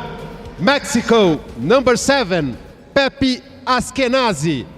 France, number 10, Moussa Sow. Well, you have spoken, and now we are around 10 seconds away from kickoff here. The first quarter-final. Live and direct from São Paulo, Brazil, in the Trident Arena. 5. Keep in touch with us via chat. We'll have a word with you when we can, but here we go. 2 sides on their lines. France, dark blue shirts. Mexico in their green jerseys as they race forward from kickoff. Interesting that France have gone for Mifsud as their starting keeper. We don't know how good he is, from open play. Walking pace here from the Mexicans. Pepe, Askenazi. Opportunity already for Monteri, who blazes wide of a target. From wherever you're watching us around planet Earth, everyone, let us know where you're watching from, who you're rooting for. Dennis the Menace is back, he says, John, rooting for France and Italy tonight. He calls himself Dennis the Menace. I like it already. Here comes France. We're going to see the keeper in action. Gets his first touch. Well, he is as effective as Lesec in moving forward. Yeah, John, he's got the saves, and now we know he's got the goal as well. His first touch of the game, and what a touch it is just to slide it in. Here come Mexico looking for a quick response, and do so between the legs of the keeper, Pepe Askenazi. So 2 quick goals already. I was about to say, Anthony, that dropping Lesec for this game is quite a brave call, isn't it? Yeah, either way, I think France are in good hands when it comes to their goalkeepers. Here he is again. Not quite 2 out of 2, but yet it's an interesting and brave call because Lesec has been absolutely fantastic. As he picks up a knock, I just wonder. Askenazi, this guy right here, very much in the hunt for that golden boot. With this goal, he's got 8. He's just behind Gabriel Costa right now as the top scorer. Ball from Martinez. Martinez again favours the left foot. Got his keeper available. Well, another fine finish. And Mexico, from a goal behind, are in front. Yeah, the third goal for Monterde. Lovely first-time finish on that left foot. Mexico turning around. France looking for a quick response. Don't forget, every minute, 1 player added. Keepers already showing just how important they can be in this quarter-final game. France looking for openings. Nico Martins just on the edge of the area. There is the charge down. It was Chendri who tried to pull the trigger. A reminder that Italy, Brazil coming up next. Yeah, good hustle there from Carlos Camelo to get his body in the way. And Mexico can break here. They can break in numbers as well. Bit of space. It's a poor ball, but it's picked up by Carmelo. And Mexico wanted to make an early impression, but it's put wide on the far side by Martinez. Yeah, the idea was good. The execution had to be perfect to score from there. Keeping in mind, John, at the Nations in Italy last year, Mexico reached the semifinals. They lost to Brazil. This time, we could also get Mexico versus Brazil in the semifinals again. A long way out and not far off target from the French. Saw that gap. Maybe but no way through. But I mean, it was to have a shot. Huge shout out to our viewer Jesus Sanchez, who's watching us from San Diego, Southern California. And of course, he is rooting for Mexico. Who are spraying this ball around effectively. Askenazi. Carmelo. Has a go on his right foot. Well, France then taking the lead. With Sud's first touch, rather. Askenazi, Monterde quickly replying now. Mexico again, as the referee says, play on. Maybe Mexico settled the better of the 2. Let's not forget that yesterday France were getting all the support from the locals. It's a little more subdued this time around. Game just in its opening moments here. Huge shout out as well to Mickey and Cruz joining us all the way from Savannah, Texas, cheering for Mexico as well. 4, 5. Martins wide of a target on that occasion. So a lot of support for the Mexicans. This guy right here, John Martins, he was the big player for me in the game against Argentina. Scored the winner, and he had that beautiful play to set up Labidi in the double goal. Again, good running off the ball by Mexico. Lara couldn't control it on that occasion. Shout out as well to Miro, joining us all the way from Croatia, cheering for France, and to Carnes El Halcón in Mexico, of course, cheering for the Mexicans. It is in Spanish as well, these games. Spanish, English, Portuguese, French, Italian. Good ball across the area. Easy stop in the end though for Monteri. Rare header in the game. And we got Pavel joining us as well from Macedonia, cheering for France. Mexico breaking down the left-hand flank. Burst of pace. Well smothered. Missoud, but no options downfield. Yeah, keep an eye out for the big man who was running inside there, Alexis Silva. A big, powerful striker up front. Uses his body very well to shield the ball. And if Mexico want to play on those long attempts, he could be the man to facilitate Mexico's life up top. Yeah, it's already come up in previous games with a few very useful nod downs, even though there's not that much space for the outfield players to maneuver into. 6 minutes gone here. Mexico in front after trailing early on. Very early doors, nice step over. No way through a congested area. Yeah, even before the ball dropped, John, we expected this game to be very, very close. 6 minutes in, now we have proof of that. Just 3 goals. This game is going to be back and forth. Corner to Mexico on the far side. I'm here. Go ahead. Go ahead. Ready, Sanchez with a couple of gestures as he curls this one at the far post. Straight out of play. Italy, Brazil coming up next. Around, say, 45 minutes time.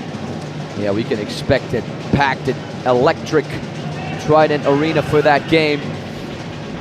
It would be disastrous for Brazil to lose it.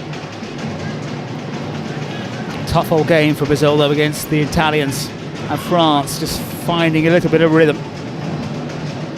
Trading by 1.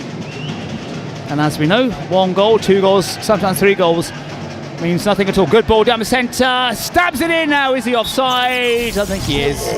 Arms are raised quickly. Nice move from France. But in the end, I think the offside decision is correct. Yeah, that was the goal from Jonathan Gojia, played in the Premier League at Aston Villa, a former international player for the Ivory Coast national team. He's got the dual citizenship. In progress. Check complete. And our Brazilian early riser goes for his runs at 5 o'clock in the morning.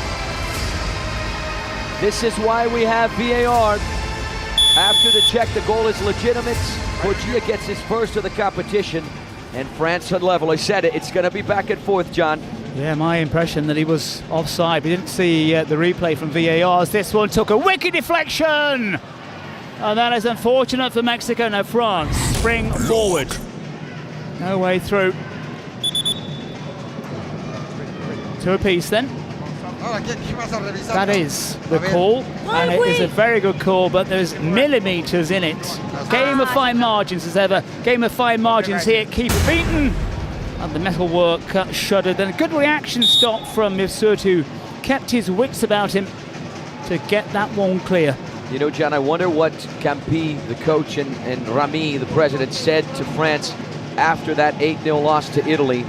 Because whatever they said, it worked. This is a completely different side. They probably said things can only get better, and they were right. Lock. Yeah, huge shout out to our friends at UNICEF.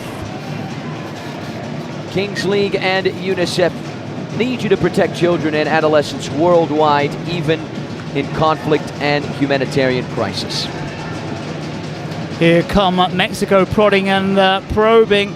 Mental health is important. Speak up. I'm here to hear and act and speak on your behalf of other young people and children in difficult circumstances, supporting UNICEF work all over the planet.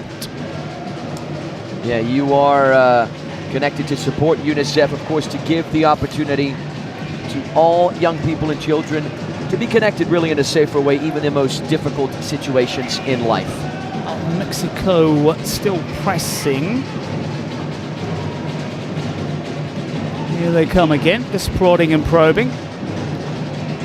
Your voice And donations to UNICEF will connect young people and adolescents worldwide, help to create a future for them.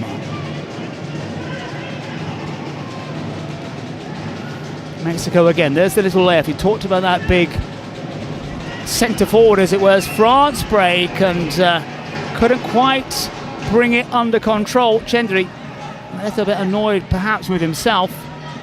Game in the balance here. Mexico denied once, but creating those spaces for themselves, creating opportunities. Carmelo.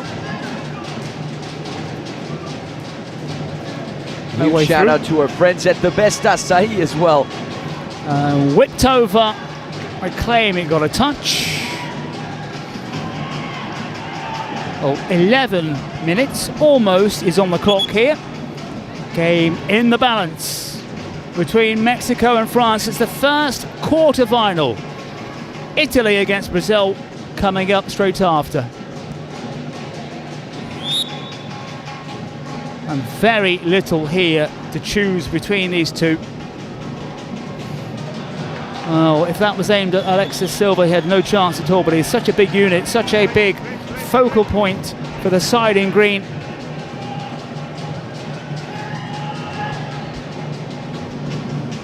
Suits, ball out.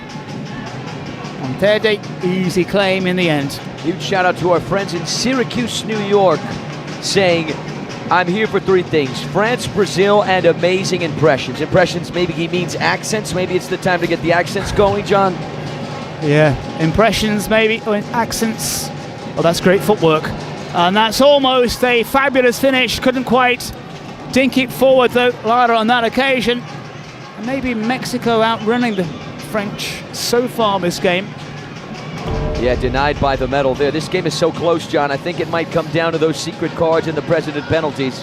Yeah, I'll be doing, I'm planning to do my impression of you, actually, when I get a chance. And I'll do one of you, my friend. How about I've that? I've heard yours. No. You haven't heard what the new one I have come up with.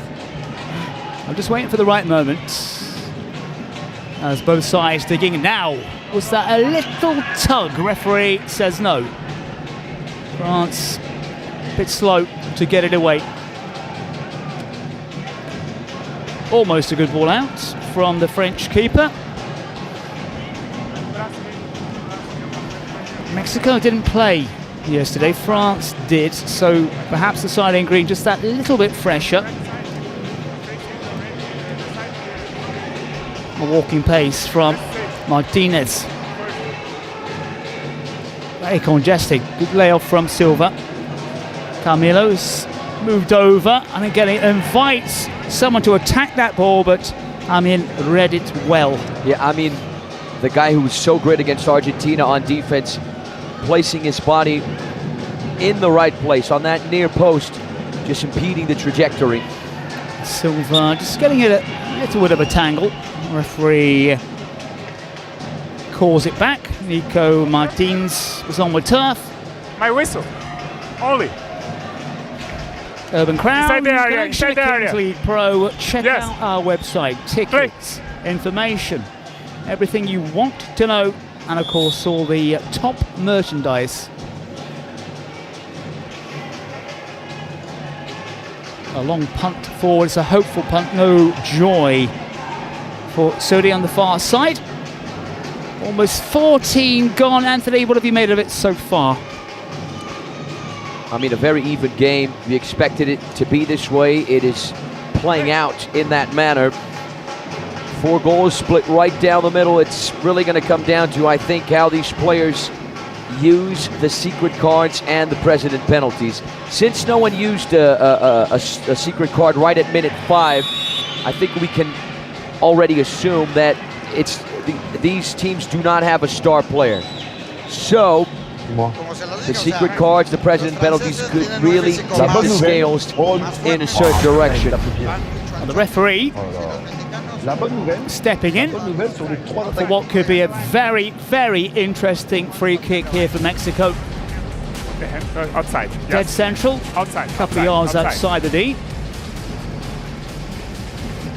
And Mexico with a lot of options. We know how good this man is between the sticks. What can the side in green produce? There you go, drilled in, perhaps wasted in the end. All the way back to Monteri, who's looking for options, as Castillo.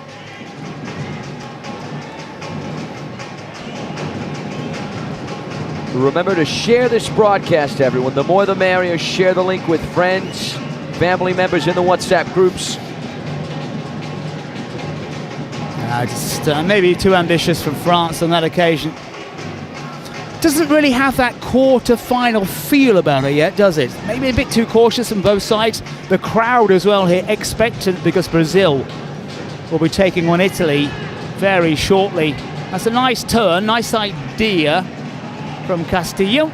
Yeah, it is a quarter-final game, right, John? So you can really tell these teams are afraid of making mistakes, because they know in a game as even as this, you make a big mistake, you could be out. There's always that leeway, of course. You can go down 2 or 3 goals and still bounce back. Now France can break and do break. Have they got the pace and the wherewithal? The keeper's committed. The shot took forever and it comes to nothing. It was a decent break. Away on the far side, though, unable to really get control of it. Yeah, my analysis on this counter-attack, John, Guguei took too long to make up his mind. He got a little too close to Monterde. He should have finished a little earlier. Gonna go with your pronunciation, Guguei. Guguei, bonjour amis, ça va bien? Couple more syllables. Bien. That's not an accent right there. That's French for you, buddy. That's as good as my French will get. Bonjour, je voudrais un poisson avec les légumes. You know what that means? Something about vegetables. I would like some fish with vegetables. I've got it. Wow, that's There a good guess. Using my Portuguese to help me. That Latino kind of connection, the triangle. First noise we're hearing in the background. Important, John. Tomorrow, day 2 of the quarterfinals. Chile versus Germany. Spain versus the US. You're going to be on the call for Spain versus the US, I assume. I haven't decided yet. Since you robbed me of the Brazil match, we had a big debate. It took about half an hour to sort out who was going to do what today. But you've got the Brazil quarterfinal. Yeah, I'm going to keep you guessing. Okay. You like the suspense, right? I do indeed. Ball's been changed. We're at that point of the game where a goal now can make all the difference. We have seen some late goals, some important goals.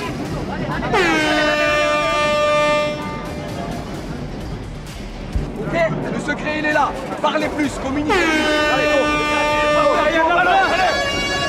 2 apiece here between Mexico and France.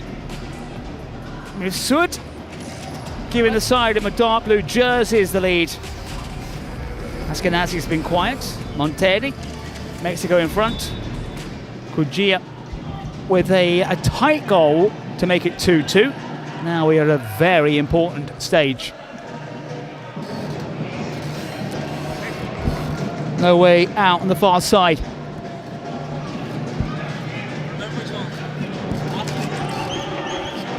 Il est vraiment bien fait. Allez, allez, allez.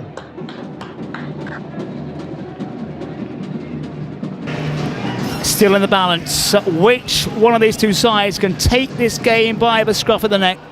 A lot of possession for Mexico. Full of confidence tonight.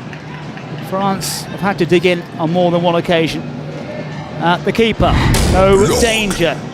Tonna's effort. Again, it's cautious. The throw out, not the most effective you'll ever see. Mexico starting on the halfway line, getting bodies forward again. And France could win it back. They could break, but they can't get it. Can he? Waving everybody forward. The French not willing to overcommit. First quarter final. Again, the Mexicans, well, after a decent build-up, hit well wide by that man there. But this is the moment where one of these two teams really has to think about stepping up. We've seen some late goals coming. They count double right now, and they can make such a difference going into the second period. For me, the second period right at the start is where we get the shape of the game. It's where it can be dictated to by one side over another. Well, who can do the business here? Maybe Mexico have edged it so far, but France have some big units all lurking around the penalty spot. One by a Mexican head though. Looked like Cani got there first. Not the tallest of players as well. Did a decent job. Can France hang on to it? Referee quickly across. Minutes remaining in this first half. A reminder, as if you need reminding, is Italy against Brazil. That is going to be a real test for the hosts. Well, it looked fairly innocuous as those two players clattered to the ground. Let's see it again. Yes, come on. Yes, that's, well, perhaps more of a shoulder barge than I thought. And Castillo has recovered. And good cover work. The soot houses distribution. And France have perhaps struggled here because Mexico have not given them a second to dwell in possession.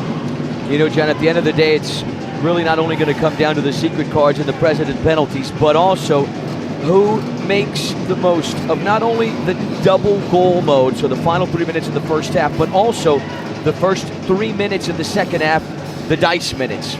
Yeah, for me, that is key. There are seconds here. Will he have a pot shot from a long way out? No, he doesn't. The clock is ticking down. Mexico going nowhere. And we're at half-time. Any second now. Bang on cue. 20 minutes gone, Anthony. Tight.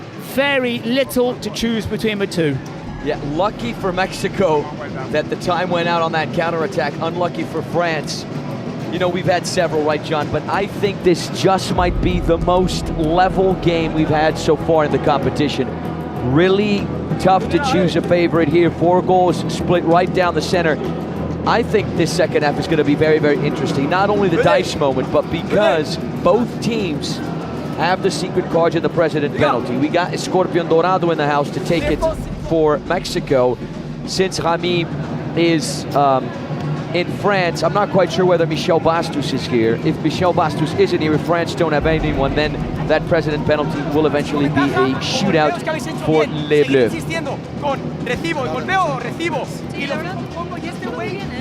Estamos ahí, estamos llegando, falta nada más meterla, pero es cuestión de tiempo, güey. Algún rebote, te digo algo tiene que pasar. Y si no, te bajas y le metes un putazo. Ahorita yo lo arreglo, pero viene el pinche dado y va a ser 3 contra 3, yo creo, y ahí es donde nos vamos a desquitar.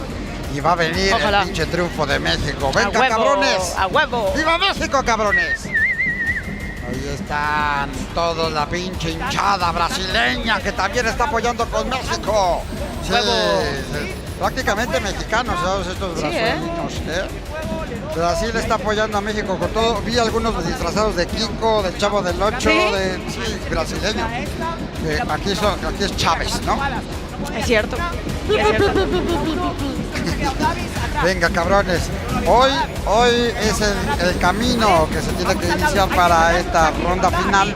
Estamos justo a la mitad del pinche torneo. Viene pasado mañana las semifinales y el fin de semana vamos a ser campeones del mundo. ¡A huevo! A huevo que sí. Y obviamente vamos a festejar. ¿Dónde va a ser el festejo hoy? No sé, güey, pero te aviso, ¿ok? Te aviso, loco. Oye, también ya se están volviendo adictos a la pinche festejación, güey. Pues... se echan un pedo, dice, ¿qué? ¿Dónde es la cena? Ganan, chuta. Let's hear from France, if we can. Hey, réveillez sur le DR. Gianni, t'as du jus là. Hey, je t'ai laissé assis pour ça. Hey, salut tout le monde. Obrigado, torcedores do Brasil. Merci la Kings League. En tout cas, on voit une équipe de France concentrée. Bravo les gars, restez concentrés les gars. On a joué hier, n'oublions pas. C'est compliqué pour nous. Maintenant, physiquement, il faut qu'on arrive à garder de l'énergie pour pouvoir être lucide devant les cages. Rien n'est joué, c'est une équipe en face qui est la meilleure attaque de ce tournoi. Une équipe qui a l'habitude de gagner ses matchs à plus de 10 buts d'écart. Mais là, on est face à une équipe de France capable d'être solide et de faire le dos rond. Le plus important, c'est ça. En tout cas, on prend du plaisir. Merci à la Mystique. Et puis on les aura, les méchants. On est ensemble, les gars. Allez, allez, allez, allez. On va peser en même temps. Now time for the dice moment. Here is Blur, the captain for Team Italy that will be facing Brazil in the upcoming game. 3v3, John. Yeah, not my favourite, not your favourite, but say a regular roll, isn't it? The loaded dice. We saw Rami is saying, he said thanks to the Brazil fans for backing the French side. It reminds me of Mick Jagger many years ago on the beach in here, as you know. Obrigado, Brazil! And of course the Brazilians loved it. Well, here we go for the second half, tight match. Rami, who is at least trilingual, right? I spoke to him a few times. He speaks obviously French, but he speaks good English and great Spanish as well. I was going to do my Mick Jagger. Obrigado, Brazil! No, that's rubbish, isn't it? I won't even go there. Here we go then, France, dark blue shirts. And then you talk about my accent. I cannot believe this. But only do the irony. I've only tried it once, so I need to work on that one. Mick Jagger should be easy. Anyone can do Mick Jagger. But I failed miserably. Mexico moving forward with some purpose here at the start of the second half. I think they edged it, Mexico, in that first 20 minutes or so, but there's nothing between these two sides so far. This is that about to change? It is! Fine finish from Lara. Tight angle from the number 11. And the Mexicans are back in front. Yeah, a great futsal goal, right? One touch, you kind of roll your foot over the ball. This one right here, the second one, as you like to say, John, the toe poke into the far corner. He was able to pick out an angle. This is the time, as we've both said, for me, the key time in these knockout phases, in any phase in the King's universe. This is where you impose yourself. You don't let the game run away. Keeper on the far side, braces up. Again, very, very interesting to see that Leszek is not out there from these situations. I think he's taken a knock, maybe. Yeah, maybe he should have won the position right after what he did against Argentina in the final moments. He's got great elasticity, great reflex as well. So far, Mexico are making the most of this 3v3 scenario. Here they come again, wanting to extend their lead. And they're finding the spaces. A bit worrying here for France. That's it. One. Eddie Sanchez pulls it out wide. Eddie Sanchez, good dummy from him, and a golden opportunity from Martinez, who's wasted. Yeah, he might regret that chance. His foot a little too low on the ball. That's why it went up that much. Mbula. Seen very little from this man, Marcel Sal, but he finds Mbula. Favours that left foot. Sal. That's it. One. Two. Working hard. Three. France. 4. Going nowhere. Giving away. Break on here for Mexico. The ball out of the defence, so it wasn't the best, and France get a body across. Good work from that guy right there in Mbula to track back. You might recognize him from his time at Stoke City, Rayo Vallecano, Olympique de Marseille, one of the great players in the Kings League that brings that professional 11v11 experience to the table. We had Fagioni, for instance, and the France have Mbula. Mexico again, dominating the possession now. Another good opportunity, a well taken. France caught napping. Castillo is on the score sheet. And Mexico edging away from the French and making it look easy.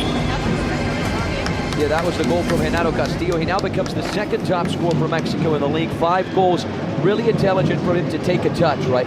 Control it, see the angle, and then just punch it into space.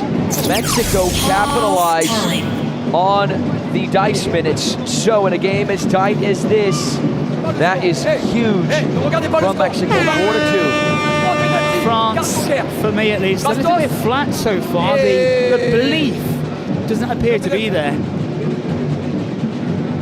Mexico full of confidence.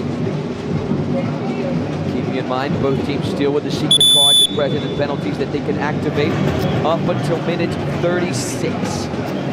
And as we've said on many occasions, 2 goals is nothing in this tournament.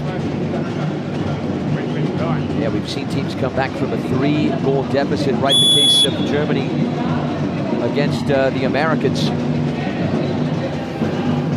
France, though, need something to steady the ship. They haven't created enough so far. Mexico by far the better of the two in the final third.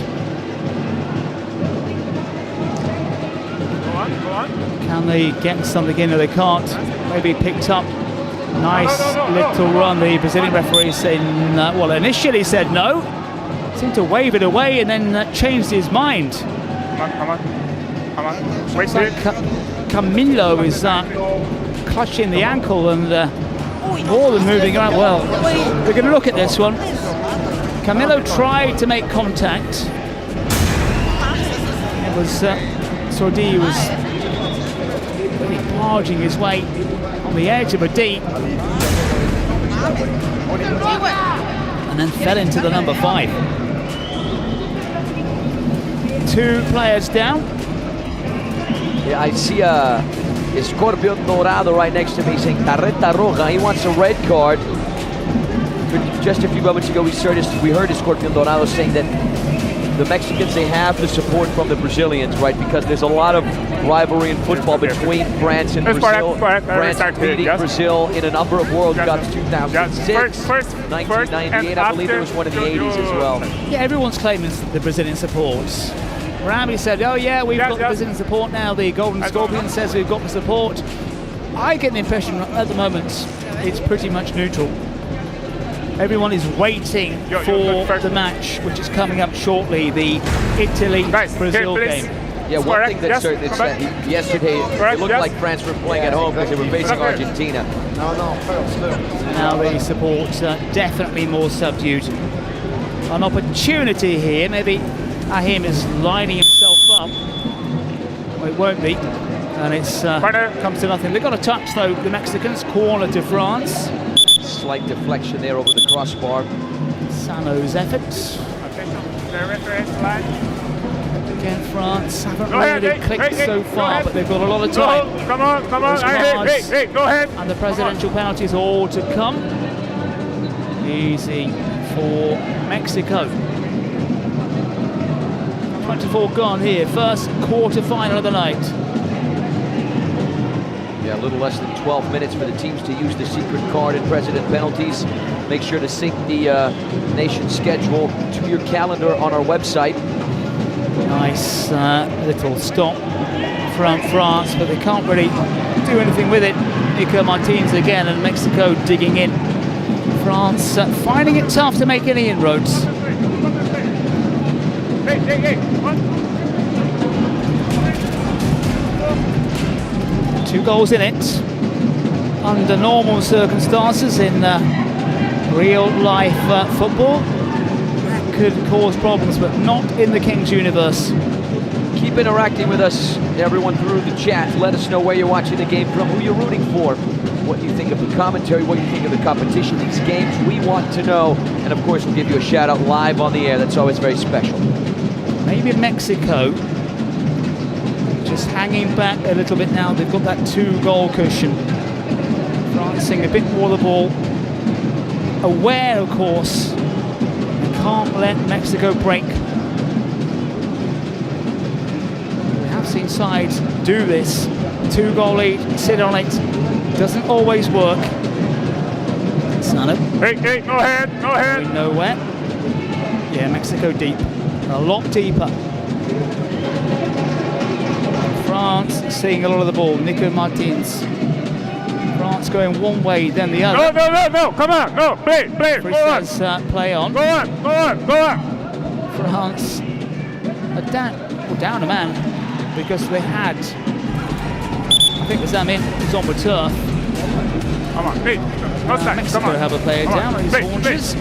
I start the quarter. 6-7 for you. Come on. 1, 2. Huge shout out to our friends in Canada, Mohamed watching us from Canada, as well as Nicola, who's joining us all the way from Bulgaria. So far, no one checking in from Uzbekistan. Will Mexico make another semifinal run like they did last year? Let us know in the chat. Now it's at 50-50. Will Mexico make it to the semifinals? Let us know in the chat. Camilo just showboating, trying to draw the French out. Yeah, it's a change of attitude from Mexico here, isn't it? Leading here by 2-0.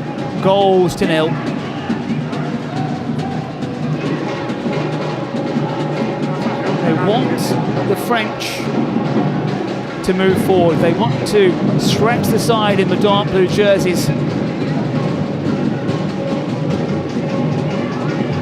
Silva has support. A rifled shot now. Chance here for the Mexicans, goes begging. France can break themselves. Prodded out wide, but they have not going at all. And Mbula on that occasion. We get a president penalty for France right now. Not quite sure whether this was the right decision from Diego to drive it inside. If I were him, I would just have attempted this to finish. They were exposed, the French. France needing something. And it's going to be interesting to see as well who steps forward. Will it be a shootout from one of the players? Mexico now just picking up the pace. Prepared just to keep control, to frustrate this French side. Teddy downfield. France exposed. Silva, good layup again. Tight tangle drilled across the area. That is Junco. Michel Bastos is here after all. He is going to try and give France a lifeline. He scored yesterday against Argentina. No Can foul. he deliver once again? Huge shout out to our viewers in Mexico and Chihuahua, of course, rooting for Team Mexico. It's available in Spanish, these games. Spanish, French, Arabic, Portuguese, Italian. Quarter final here. Bastos not on the pitch yet, but he was effective when we saw him. For France, there he is. Yeah, Michel Bastos played alongside Kaká, played alongside players like Alexandre Pato, played at São Paulo. Palmeiras retired from professional football in 2019. The starting left back for Brazil at the 2010 FIFA World Cup in South Africa. Under Dunga, played 4 seasons at Olympique de Lyon, over 130 matches, almost 40 goals for the French side.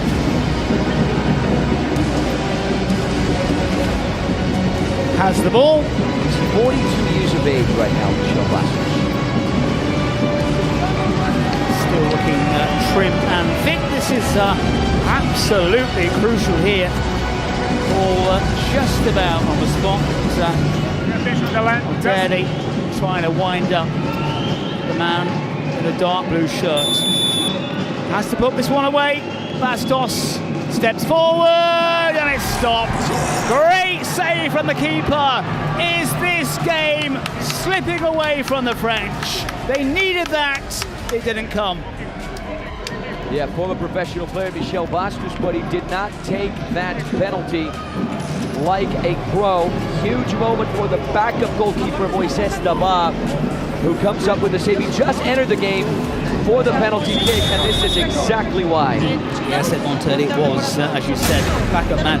And this is a great move there by the Mexicans, because if you've got a highly skilled keeper as Mexico try to inflict more damage and do so, they are running away with this one. Pepe Askenazi on the far side. Mexico take a real grip on this quarterfinal. Pepe Askenazi, right place, right time. The Mexicans respond in quick fashion. He is now the top scorer of the Kings World Cup of Nations alongside Gabriel Costa with 9 goals. This guy has been instrumental for Team Mexico. Maybe a bit of fortune there. It took a deflection on its way in, but Mexico won't worry about that. They're taking a stranglehold on this game. France just moments ago had an opportunity to bring it back to 1 goal, now trailing by 3. What Mexico want to do right now is surf on that confidence and momentum. That is why they're activating the president penalty. Scorpion Dorado is no longer in the booth next to me. He's making his way down. He's 1 for 1. Or rather 2 for 2. He's going to want to go 3 for 3. Just to rub it in, because the confidence seems to be evaporating from the French side. And Mexico right now are flying. 3 goals, of course. It looks bad for France, but they could come back. They don't want it to be 4. Will the French, Anthony, try to change a keeper, maybe? Interesting to see what that French secret card is. Mexico have one as well. This is his Scorpion Dorado. Alex Montiel, one of the presidents of Lelouch Caligari in the Queens and League, Mexico. And this sword is staying in goal. Pulled off some very fine saves. And he has to do it against the Golden Scorpion. We talked about this before, Anthony. He's got the mask on, he's got a kind of a headwear around it. Does that somehow restrict what he's going to do? We're going to find out the answer very shortly, but he's got headgear on. Vision's not fantastic. Doesn't seem to be an issue, right? He is 2 for 2. Replacing the ball, sometimes a little bit worrying. He's keeping his boots on as well. Treads just behind the penalty spot. Short walk up here. Sud spreads himself and is beaten, and the Golden Scorpion stings again. The Scorpion Dorado is 3 for 3, 100% conversion rate in Brazil as he goes over to celebrate with the Brazilians. Better than Michel Bastos. Smashing it into the corner there. Mexico leads 6-2, and they're very, very close to yet another semi-final. Yeah, this fickle crowd, one day supporting France, and now seemingly supporting a potential winner in Mexico. Brazilians, as we all know, Anthony, love a winner. This one slipping away from France. The Mexico president still out there on the pitch. Yeah, this mountain is just getting a little too steep, a little too high for France to climb. Need something very, very quickly. They've got the cards as well to might swing it, but to be honest, Anthony, they haven't really been in this match, have they? It's been a little too one-sided, far more one-sided than maybe that many would have predicted. Yeah, Mexico have been the best team. If France somehow come back, John, it'll be the biggest comeback of the tournament. No one has come back from a 4-goal deficit. We've seen 3-goal deficit, but not 4. And the clock is ticking down again, France. They've just run out of ideas here. They've done well to get where they are, but right now this is a one-sided quarter-final. Important to point out, whoever wins this one will face the winner of Brazil versus Italy. So just to keep that in mind, that's how the bracket has been set. And I think the Brazilians and the Italians who'll be looking on, of course, at this game will be thinking we can get our way through the semi-finals. As we hear that thunderous noise in the background, 30 minutes on the clock, secret card, the first. Yeah, right at the half-hour mark for the French, they use the secret card.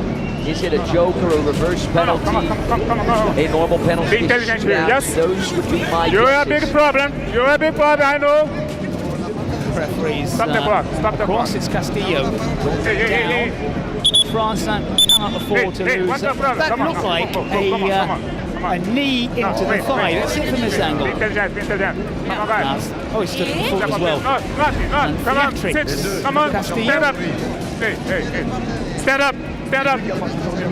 Hey. None of it. Come on. Yeah. Oh, Yellow card for Castillo you. really Yellow trying card it for on you. here. Go.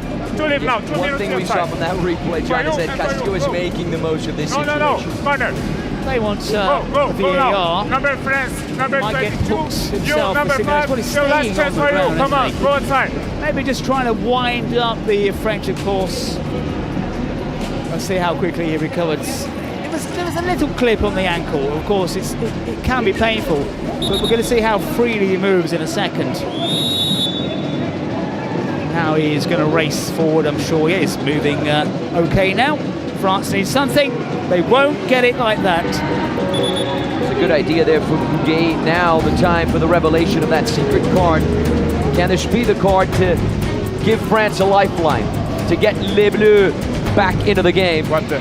Yeah, it says secret card. Double It move, needs yes, to be a very special card. Yeah. Joker, second card, France. It's got to be a penalty. La double goal, okay? Oh, double goal. Yeah, that would be my decision as well. Double goal if France find the back of the net for the next 4 minutes. They go to 6-4 and then game on, John. Hey, fair enough, yeah. I'm with you in that case. I thought about the double goal. But the French have come nowhere near the goal line for a while now. But this has given them a real lifeline. It means, of course, that France really have to come forward. And that will leave space for the side in green, who come forward again, trying to kill this game off. He goes to ground. No penalty so far. Referee comes across. He's on the blower. Whether there was contact or no, John, that is not the right decision from Eddie Sanchez. I mean, you're right there in front of goal, just tap it in. Why do you have to try and take a touch? And there was a slight touch from Mifsud. Is it going to be given? No, I don't think so. Batista, outside the ball. One ball inside this field. One ball. He made sure he made contacts. It's academic now. Again, France exposed. And they try to break forward. It's just getting a little bit niggly, as it should do in a quarter-final. But it's been one-sided. A little bit disappointing, particularly from the French perspective.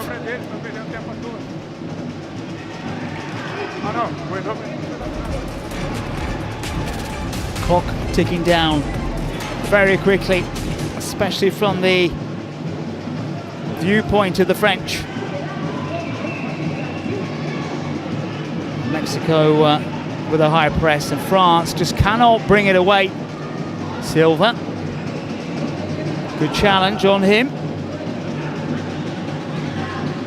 France produced something. The idea on that quick ball down the middle was a nice one. We talked about Mossesel, but he's been anonymous in this game so far for the French. Mexico looking good again in the final third, looking promising, looking to extend the lead. A bit too flamboyant in the end. And well picked up. They've closed down every angle, Mexico, and they're looking for more goals here. And they get one. And Mexico take another step towards the final. France use the card to try to bounce back, but this is slipping away from them. Yeah, things are falling apart for the French. Guess who scored? It's Eddie Sanchez. Only one of the two players who before this had not yet scored for Mexico. Now only Martin Cani is the scoreless player for Team Mexico. And when you get players scoring who've never scored, you know you are in trouble. A reminder to use their predictor. It's just about dealt with by Mexico. A rare chance on goal from France. Use the predictor for every round. Sync your schedule with a King's lead. France going nowhere. It's an attempt at a volley. There's no malice in the attempted shot, but Ashkenazi felt the brunt of that. And time is running out for the side in dark blue. It's gone wrong. Just been outplayed by Mexico in every single department.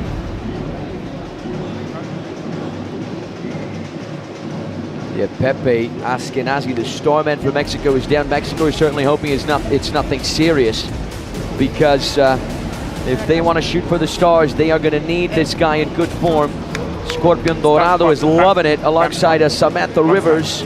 It's got this the sleeves up on a kind of a cut sleeve shirt now. Is it just a question of time for Mexico? Could France possibly bounce back from this? It's looking unlikely. It's painful on the knee. Italy, Brazil coming up. Again, Anthony, as we see the attempted volley, and then the foot on the knee. But I think Italy and Brazil looking at this and thinking, well, we can take either side to the cleaners. Yeah, most likely it's going to be Mexico. Whether it's Italy, whether it's Brazil, they will be the favorites going into this game against Mexico. But one thing we can say about the Mexicans is they have consistently been improving over the course of the competition. This is a very different Mexican team in relation to what we saw against Saudi Arabia. Yeah, they've just controlled this match.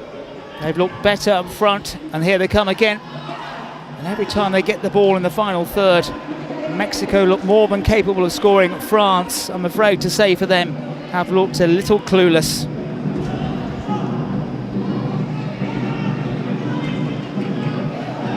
Again, no joy.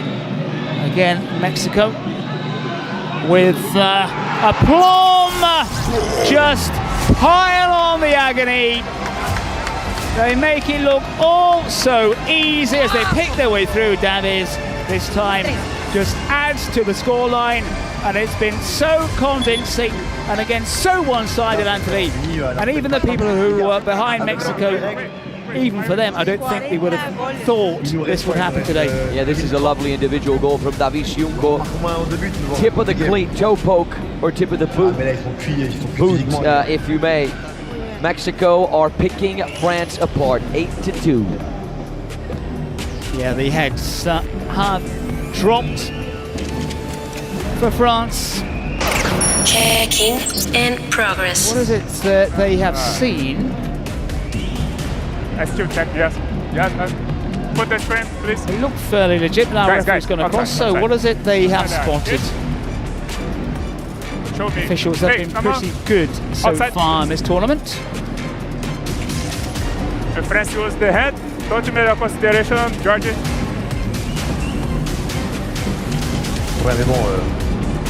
Can they pick out potential handball? Oui, le tir foul? Bien sûr que oui.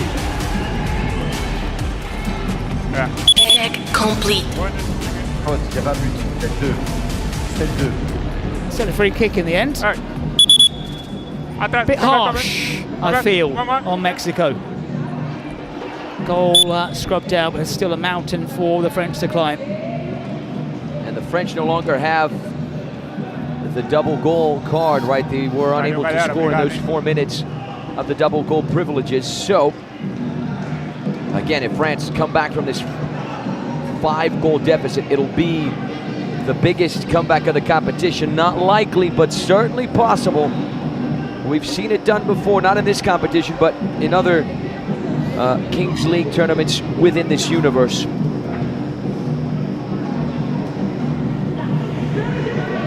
Can they pull something back just to give themselves a little bit of a lifeline? We are less than a minute away from the match ball scenario, and Mexico are more than in a drive seat. Yeah, things almost heating up there with Carlos Camelo tapping it out and then getting in the face of Musasau and Sudi. Again, Mexico digging deep. It's a wicked volley. Has it come too late though for France? Struck very well. Huguet saw it drop nicely, but just look at the clock. Yeah, Huguet tried one from outside the box a few minutes ago, didn't he? He skied it. This one here, no mistake. Here's the replay. This is very, very difficult to execute. Lovely goal from the number 23. He gives the French a small lifeline. Seconds remaining until the match ball situation. Mexico well and truly on top here. First to 8 goals. Usually when you use a secret card this late in the game, it's maybe probably a joker or a penalty. Where's the take it? But it is very late on. Secret card, Mexico penalty. Well, Anthony Wells. Secret card. Spot on as ever. Yeah, so many games I kind of gone onto the tactics here from the coaches. But they left it very, very late, and they've got a very comfortable position here as well. Penalty or not. Got an opportunity to inflict more pain. The sitting referee has the ball.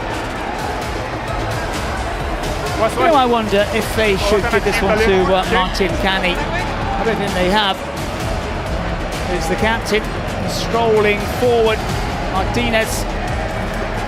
I still want to see a little bit more from this guy. John, if they face Brazil, this guy is going to have to step up his game big time.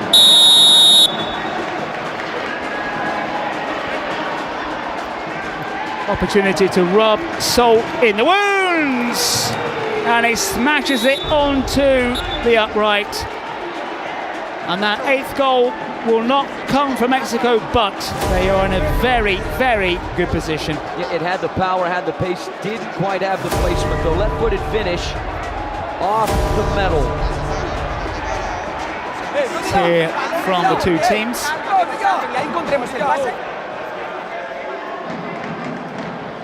Very important time right now, John. Heads up, because Fortnite. Very little time left, and I was just thinking of the match ball moment. Feels a lot like Fortnite's reload. You can be behind on the scoreboard, but you always have a chance to pop off and end up winning. C'est rien, c'est rien. Yeah, Plus on va marquer, teams plus lose ils vont players se every chier minute. dessus. Caca culotte, on la connaît, ok? Allez, allez. That makes sense, right?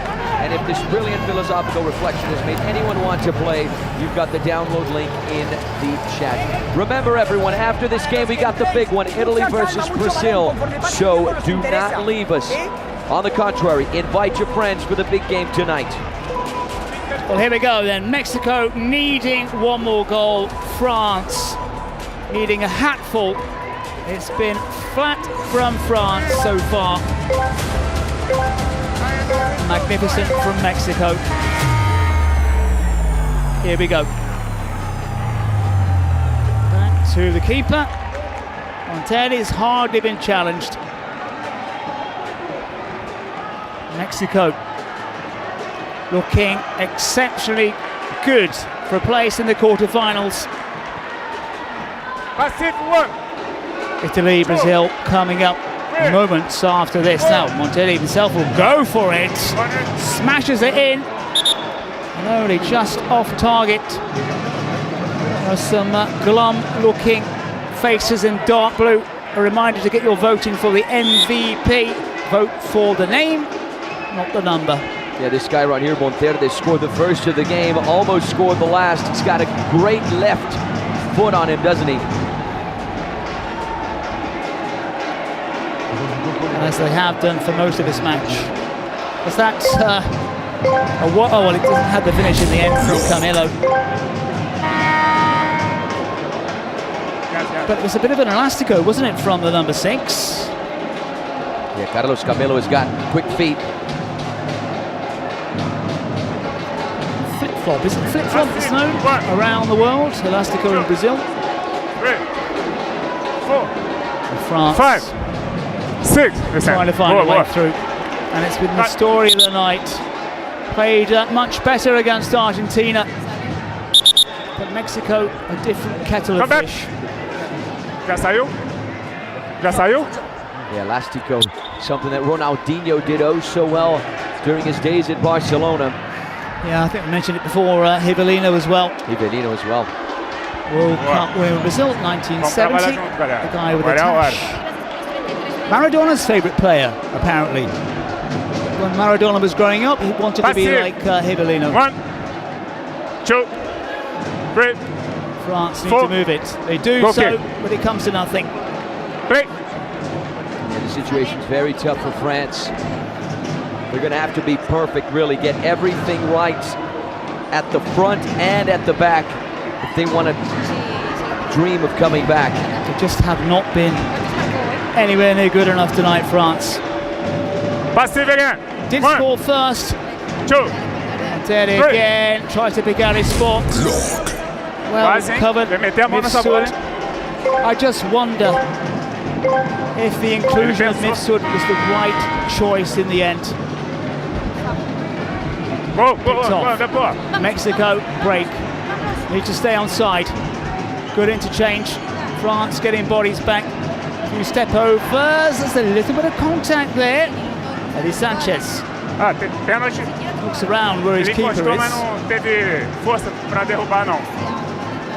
Mexicans taunting the French. It's tight. It goes wide from Lara. Yeah, how good is Martin Lara? Look at that quick feet.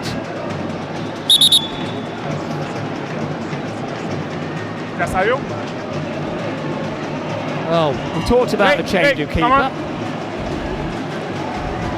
But it means France wanting outfield players. Passive, 1. But has it all come too late for them? 3, 4, 5. Countdown from 6, the Brazilian officials. 7. It's bedtime for him. A long way out. Hit with power. Teddy, good turn away. Yeah, I think it's a blow for France not having Scaramuzzino. He could be huge in this moment. Mexico. The French. Looking for a string of late goals. Shooting has not been there for the side in blue tonight. Mexico far superior. We're already at minute 40. Remember, the longest game of the tournament was Brazil versus Qatar on match day 2. 48 minutes of playing time. Yeah, that one was anybody's guess.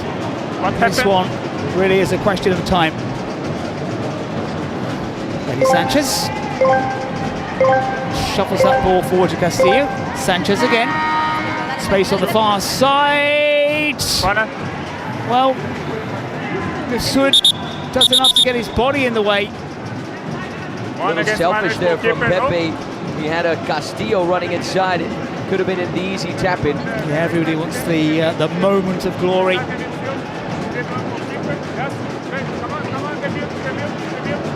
And everyone here waiting for the Brazilians against the Italians. Get your vote in for MVP. Vote for the name. Passive play, 1. Who will get the crowning glory? Would it be this man? Askenazi going nowhere really. Play, go on. Sano moves across to the far side. That's a clever dummy from Sano. Sano in on goal. Tries to round the keeper. Runs out of angle.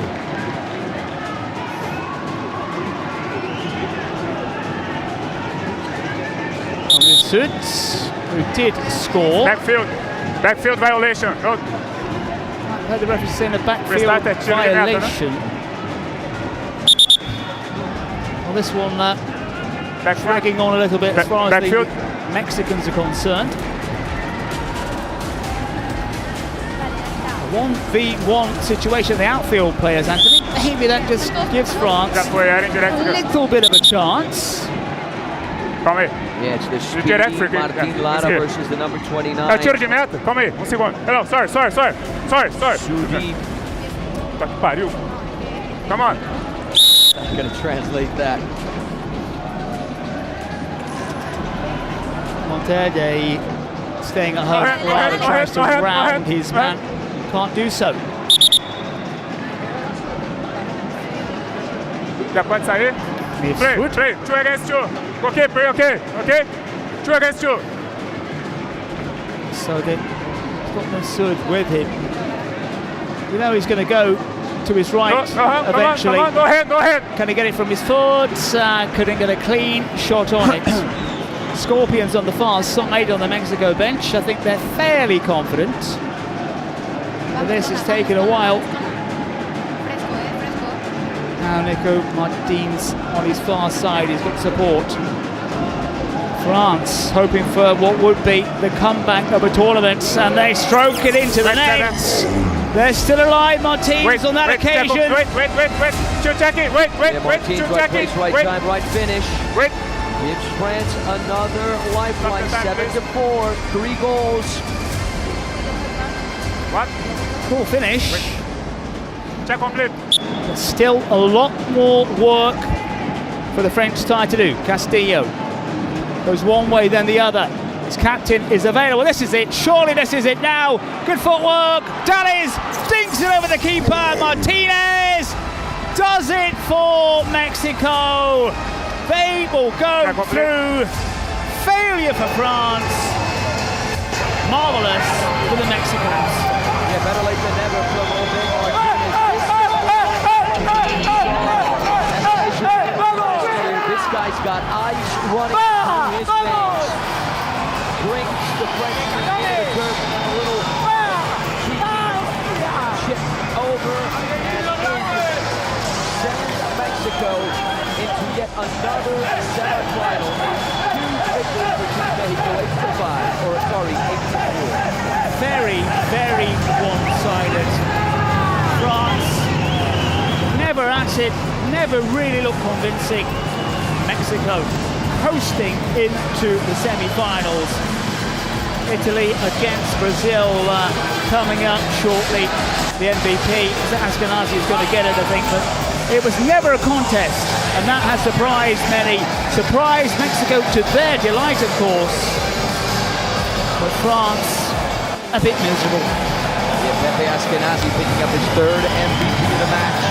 A huge day for Escorpion Dorados Mexico. Up next, we have got Brazil versus Italy.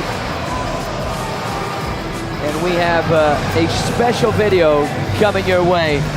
Pay attention.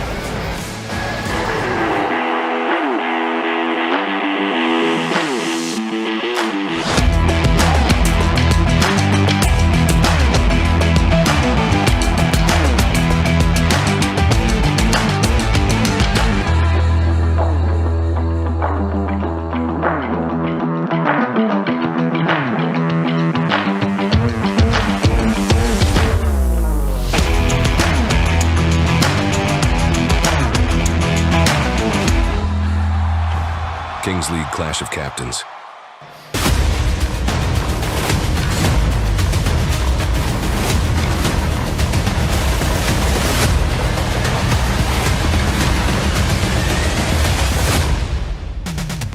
Welcome back, everyone, to the Trident Arena in São Paulo, Brazil. The final quarterfinal match of the day. Brazil versus Italy. You see the percentages there. Really tough to choose who's the favorite for this game. Brazil arriving at the quarterfinals after beating Saudi Arabia yesterday in the last chance. Italy here as one of the best, if not the best team of the competition. A perfect record, 3 wins in 3 matches. Italy of Alessandro Gelsi. He had a great performance against Algeria. And Brazil of Lipão, the Golden Crown winner last year, who scored a hat-trick yesterday against Saudi Arabia. Can he perform yet again, but now against a tougher team in Italy? My analysis here, John. Italy have the game, Brazil have the name. Just look at the numbers. Brazil in 4 matches scored 25 goals, but they have conceded a lot.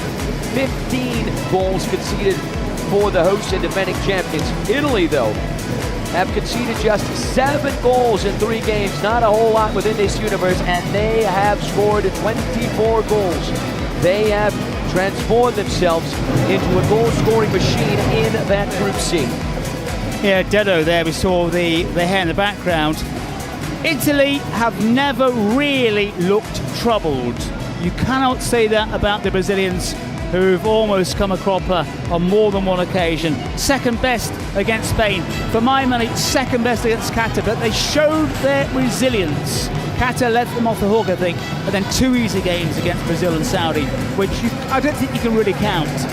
This is where it counts. This is the business end. Yeah, I think that comeback win against Qatar is really what activated Brazil. After that, a comfortable victory over Peru, and then after that, a comfortable victory over Saudi Arabia. This is Team Brazil.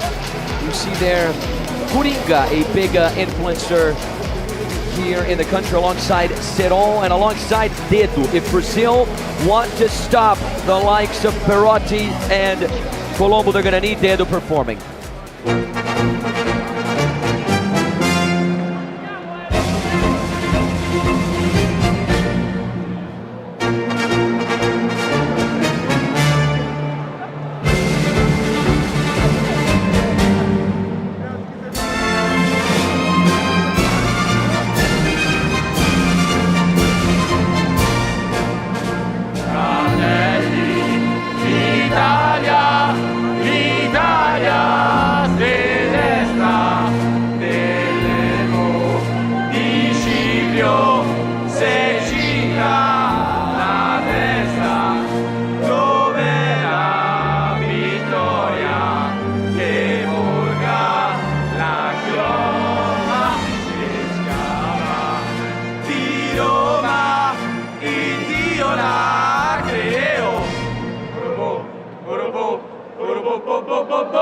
Fratelli d'Italia, Italia se desta, nell'elmo di Scipio si è cinta la testa. Dov'è la vittoria? Se porga la chioma, che schiava di Roma, il Dio la creò. Stringiamoci a corte, siamo pronti alla morte, siamo pronti alla morte, l'Italia chiamò. Stringiamoci a corte, siamo pronti alla morte, siamo pronti alla morte, l'Italia chiamò.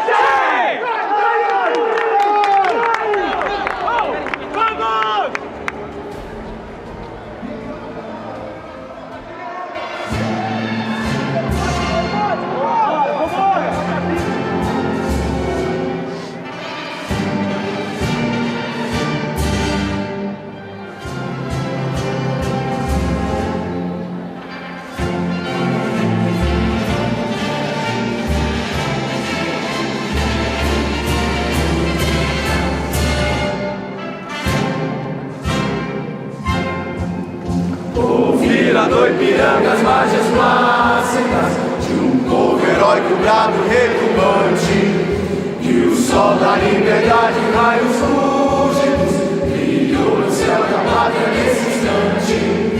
Seu penhor, nessa vontade, conseguimos conquistar com braços fortes, em terceiro, o pátria amada e idolatrada, salve, salve.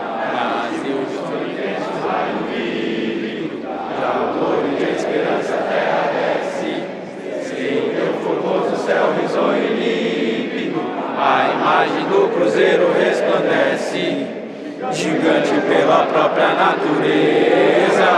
És velho, és forte, pávido colosso, em teu futuro espelha essa grandeza. Terra dourada, entre outras mil és do Brasil, a pátria amada, os filhos desse sol e as mães, gentil, pátria amada. Brasil!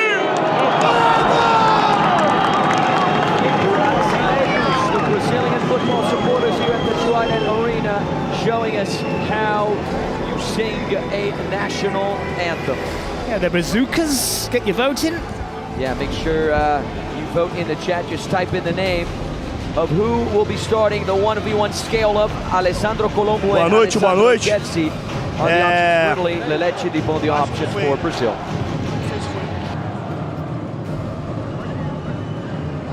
Boa noite, boa noite. É isso. Somos brasileiros, estamos aqui, entendeu? Para mais uma quarta de final, tentando garantir o nosso título, entendeu? Muita gente batalhadora, família de todo mundo, mãe, pai, avó, namorada, filho, filha, entendeu? A gente vai fazer isso por eles, pelo nosso Brasil. Não viemos até aqui para morrer na praia. Vou deixar o Gaulês também aí, um dos caras que mais representou o Brasil no título passado, passou uma mensagem também para os nossos atletas, para os nossos jogadores, e sairemos daqui vitorioso, e o bicampeão mundial da King League é nosso. Vambora! E o jogo hoje já começa 1-0 com o gol do Serol, hein? Vamos pra cima! Vambora, vambora, vambora, Brasil! Vamos! Yeah, the words there from Luqueta, an internet personality here in Brazil that scored in the game against Peru in that 6-1 win over the Peruvians, and Serol will be taking the presidential penalty for the Brazilians.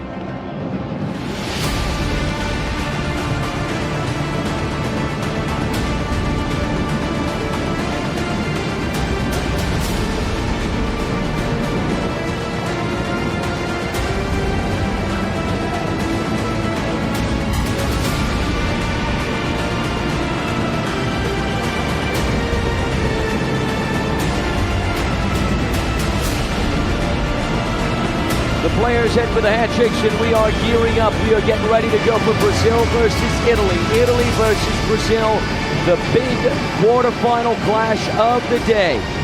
Just like the last chance, this is do or die. You lose, and you are out. Italy, who did not do very well playing at home last year, are a team to beat in Brazil. An elimination for the home side would be disastrous playing on home turf. What do you think of this squad, John? Look out for Perotti number 10 and Colombo number 11. When they're on song, they're a force, Italy. Yeah, Alessandro Gelsi, the number 23, Simone Fasso, the number 77. Also worth pointing out, the goalkeepers for Italy are formidable as well. Gianmarco Chironi and Vittorio Ghili. Let's have a look at the Brazilians. What do you think, John? You know what I'm going to say about Kelvin Oliveira? He needs to be at his best. If he's at his best, Brazil go through. Look out for that man number 20 as well, who's been impressive, Dedo, in the last few games. Yeah, he's the second top scorer of the competition with 8 goals. This guy has got 27 goals in the past 2 World Cup of Nations. This one and the one last year in Italy. Now time to select the secret cards. As always, the message. These secret cards can be used between minutes 5 to 17 in the first half and between minutes 23 to 36 in the second. Really hoping for something a bit more special from these two, because the first quarter-final, Anthony, we've got to be honest. You can't deny what we saw. It was not what we hoped for. No real battle at all. Mexico eased the way through. I've got a feeling this is going to be a lot closer. Yeah, you ask any Brazilian and they will tell you it is 50-50. Yeah, the Brazilian crowd now just getting going. I just kind of sense there's a worry, isn't there? The audience has decided the 1 versus 1. Italy, number 11, Alessandro Colombo. Brazil, number 14, Lipão Pinheiro. Lipão Pinheiro and Alessandro Colombo will be the players to start us off in the 1v1 scale of 15 seconds till the ball drop. Listen to the Trident Arena right now. Feel the energy, feel the atmosphere. Brazil playing at home in the Kings World Cup of Nations. It is do or die for the current champs. Get ready.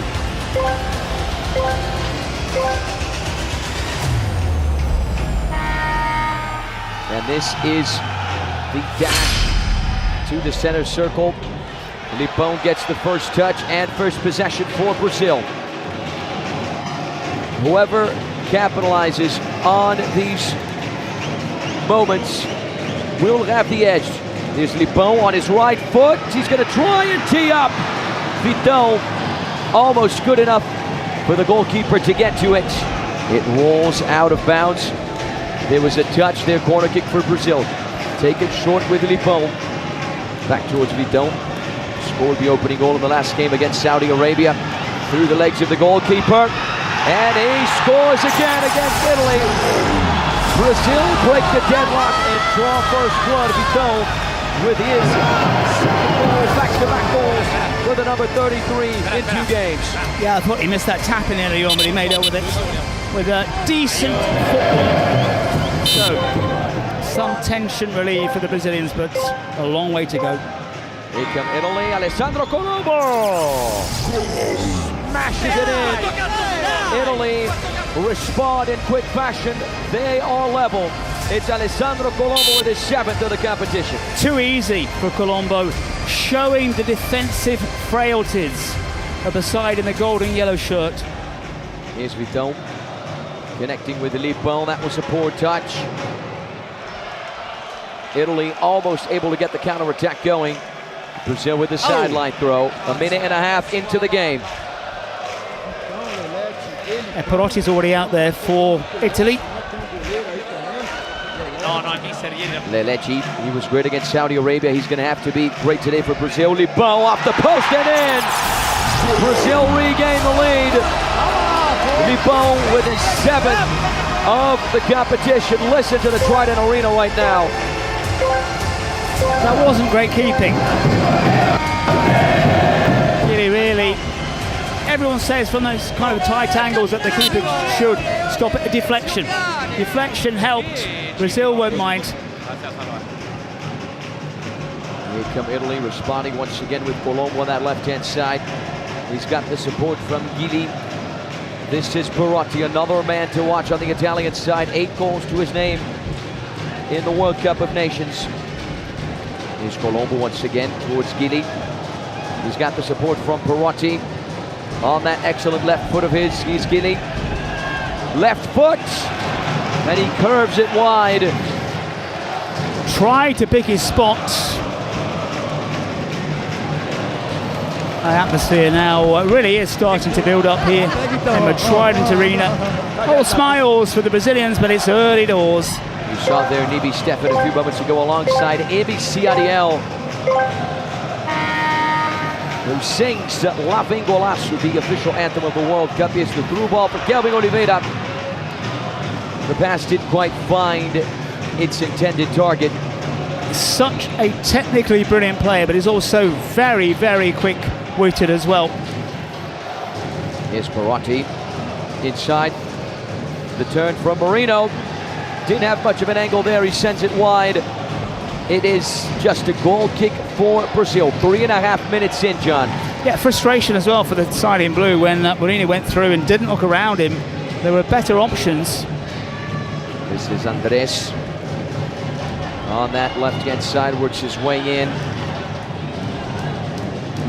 You can expect this one to be very tight all the way through as our drone flies over the Trident Arena turf. Here's Lelechi on his left foot. Almost a golazo from him. How close was that finish? Maybe just curling away. Perhaps not as close as that camera angle suggests. Andres, I think, for me, one of the unsung heroes for Brazil. Yeah, he was great on a number of occasions for the Brazilians. He was fantastic last year in Italy as well. You know, jumping ahead as well, the winners of this. Here come the Italians, left-hand side. Vital with a great save for Brazil. Yeah, the Brazilian fans enjoyed that, but the winners of this, we can't jump too far ahead. Perotti accelerates, Lipão not allowing him to progress, and then stares him right in the face. Yeah, a little early for those wind-ups and over-celebrations. He's a marked man, isn't he? Needs to be careful, the number 14. Doesn't want to get an early yellow card. Clearly winding up Perotti. We've seen cards given for that. Trying to get out the fact that it's going to be Mexico that one of these two teams fancies, and both these sides out there now are much better than Mexico with respect to Mexico. Yeah, a secret card for Brazil. Usually when you use the secret card right at minute 5, it is a star player. Here come Brazil, Lelechi! Sensational run and a great save from the Italian goalkeeper, Gili. And if it's star player, it's almost certainly going to be Kelvin Oliveira. Yeah, we've seen Kelvin Oliveira become the star player on a number of occasions, usually right at minute 5. What's it going to be here? Yep, it is the star player. So Kelvin Oliveira will be the man to watch for the Italians. If he finds the back of the net, that goal will have its weight in gold. It'll be worth double. Star player status for Kelvin Oliveira. I believe this is the 3rd time we've seen this scenario. And Brazil are activating their president penalty. Very interesting tactically from the Brazilians at this early stage. Maybe just knowing how dangerous Italy are. That's my interpretation of those early decisions. Here's Juan Mestre on that left foot. He pulls the trigger, blocked. Andres gets a touch on the rebound. Not a very good one, was it? Brazil in the sideline throw. Yeah, Perotti looking a little bit frustrated when he doesn't get the ball, but we know how dangerous he is when Italy's number 10 has it. Presidential penalty for the Brazilians. The president of Fluxo FC said all. A well-known internet personality here in the country is going to take it. You're going to see him in just a few moments as he will be stepping onto the pitch. Kelvin Oliveira kisses the ball. And he is accompanied by Toguro, another internet sensation down here. There is Ciro, a Brazilian gaming influencer, content creator. In the Kings Cup, this guy stepped onto the field during a 1v1 against Liga Loud's president.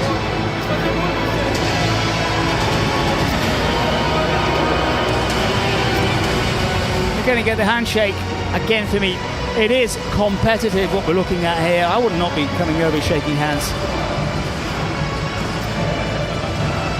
Ciro at one point in Kings League Brazil attempted 3 penalties, missed all those 3.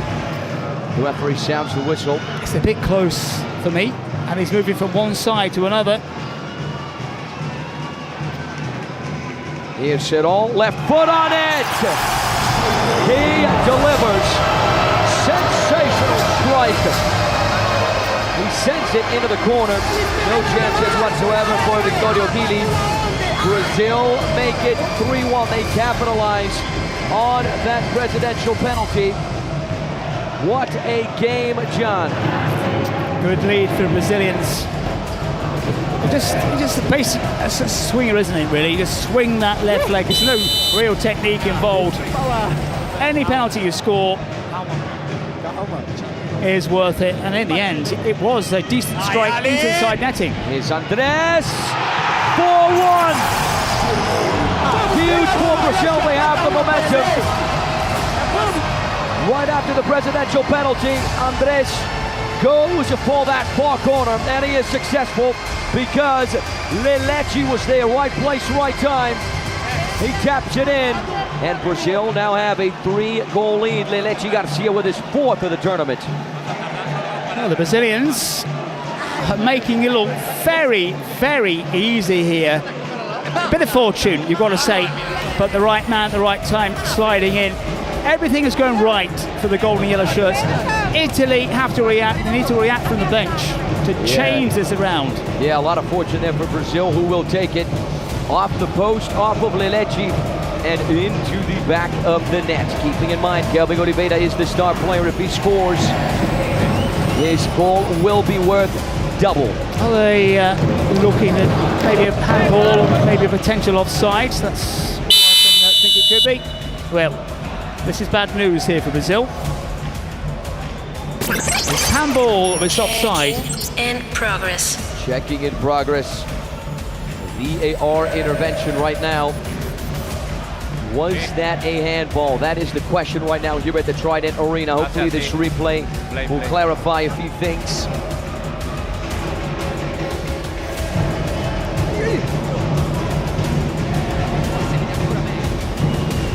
That doesn't help, but you've got the official on the far side who would have had a very clear view.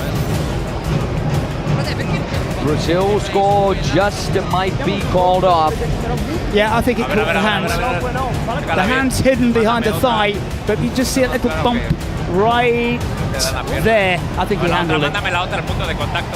That just might be a handball. If it is, it's no goal for Brazil on the scoreboard returns to 3-1. Again, you've got the official on the far side who would have had a very, very clear view of that one. Yeah, maybe a little too quick for him to see it, though. Tough call. He's made his mind up. And there's the answer. Handball, Italy will be thankful for this decision. Yeah, that is a big lifeline. That is a massive call there. Good stuff from the officials. Never really got a clear view, but it looked for me as a little knock when that one came in. No goal for Lelechi. It's 3-1 for Brazil. Brazil have already used their secret card.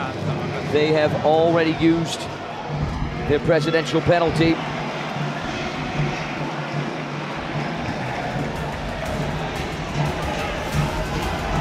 Still Brazil looking good. Apart from Colombo's effort on goal, Italy have stuttered so far. Again, for me, they need to react from the bench.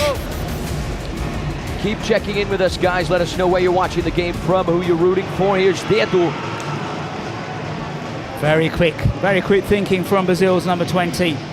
He has grown in this tournament. We have our viewers checking in, showing support for Team Italia, showing support for Brazil as well.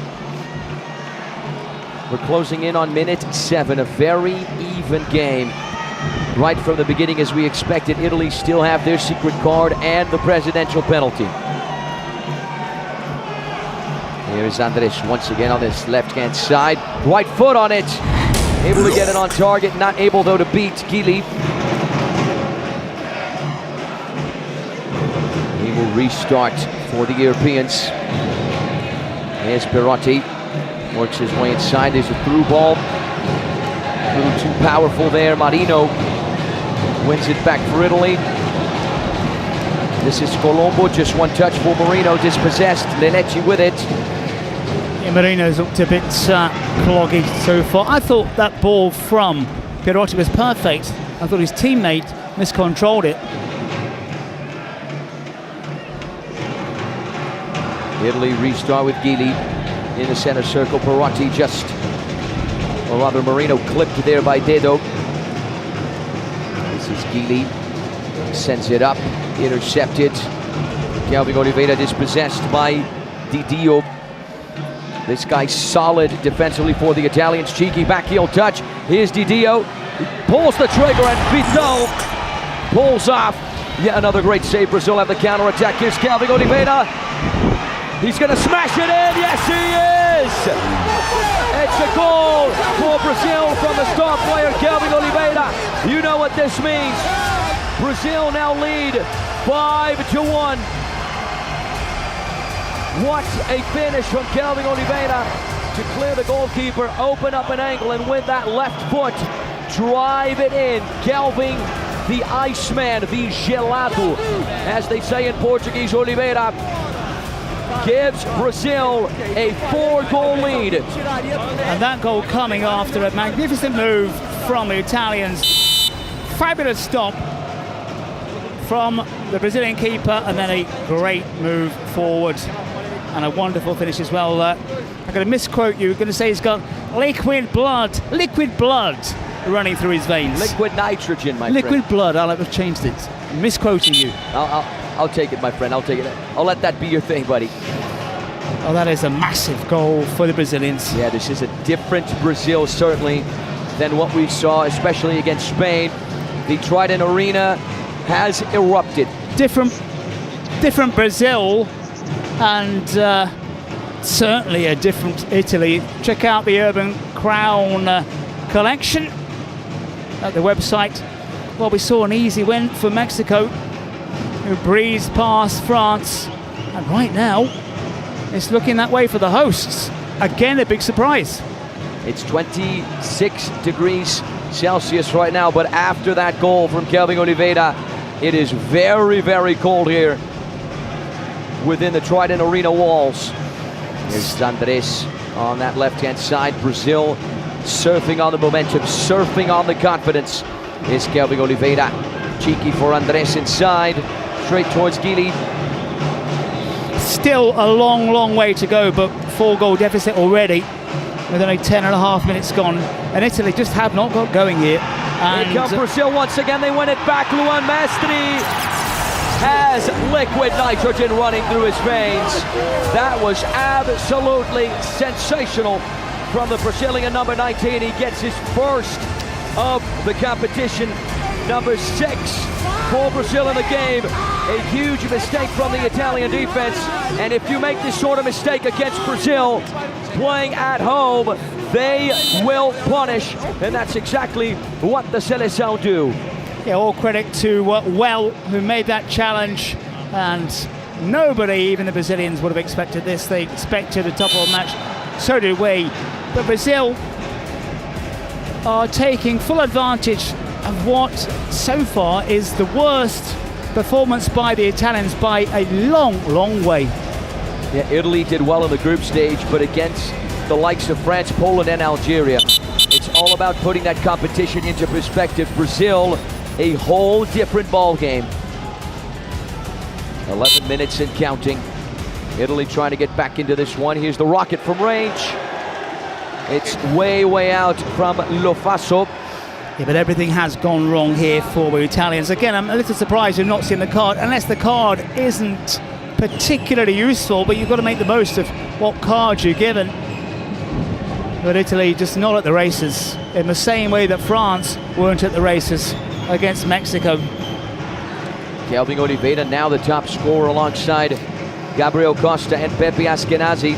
He's got a lot more time to add to that tally. Italy still have the secret card and the president penalty. Brazil very much in the driver's seat. If Italy somehow managed to come back from this, it will be the biggest comeback of the tournament. It's recovered by Canhoto on his left foot, trying to clear an angle, and he drives it wide. That could have been number 7 for Brazil. What a run, though, from Cristian Canhoto. Yeah, I wonder about the mentality of both these sides coming into this one. I got the impression that the Italians felt that perhaps they were the favourites, and maybe the Brazilians felt, well, maybe the slight underdogs in this one, if you can be an underdog as Brazil. And I think that mental difference has made all the changes here so far as well. Italy just not there. Yes. But the only good thing is for them, there's only 13 minutes gone. They have a lot of time. Yeah, so far, we can say that this has hardly been the Italy we saw in those Group C matches. This Brazil, a better Brazil than what we saw in the Group D games. Here's Lofaso, steps on the brakes. Little Rabona there, back post. It's cleared.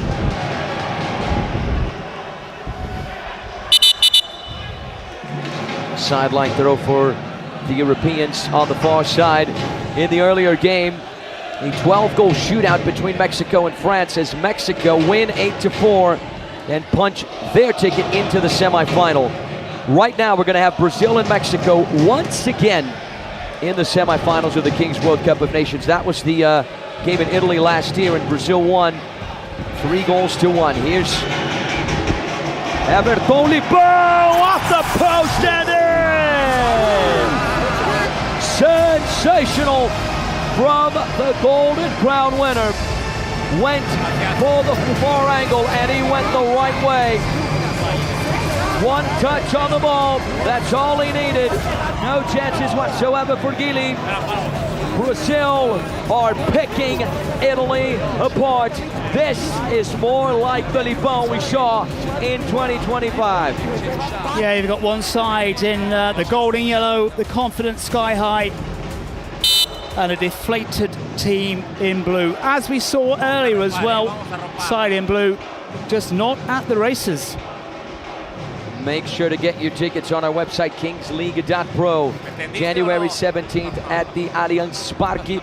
Before the final, we're going to get a streamers match between the Gazette TV team, led by Casemiro Miguel, and the Kings League team, led by none other than Ronaldo, the two-time World Cup winner. Brazil want goal number 8.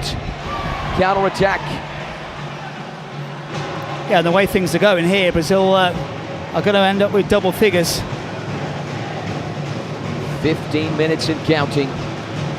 Only one team has performed so far in the first half, and that team is Brazil. A special performance as well from MC PH, MC Marques, DJ Japa NK performing La Vem Golaço, which is the official anthem of the Kings World Cup of Nations. I just wonder what the special card is for the Italians. It must be something they feel it's not going to change the match, but this is slipping away. Dedo, fabulous header. Here's Libão, the layoff. It was meant for Jefinho. Italy win it back.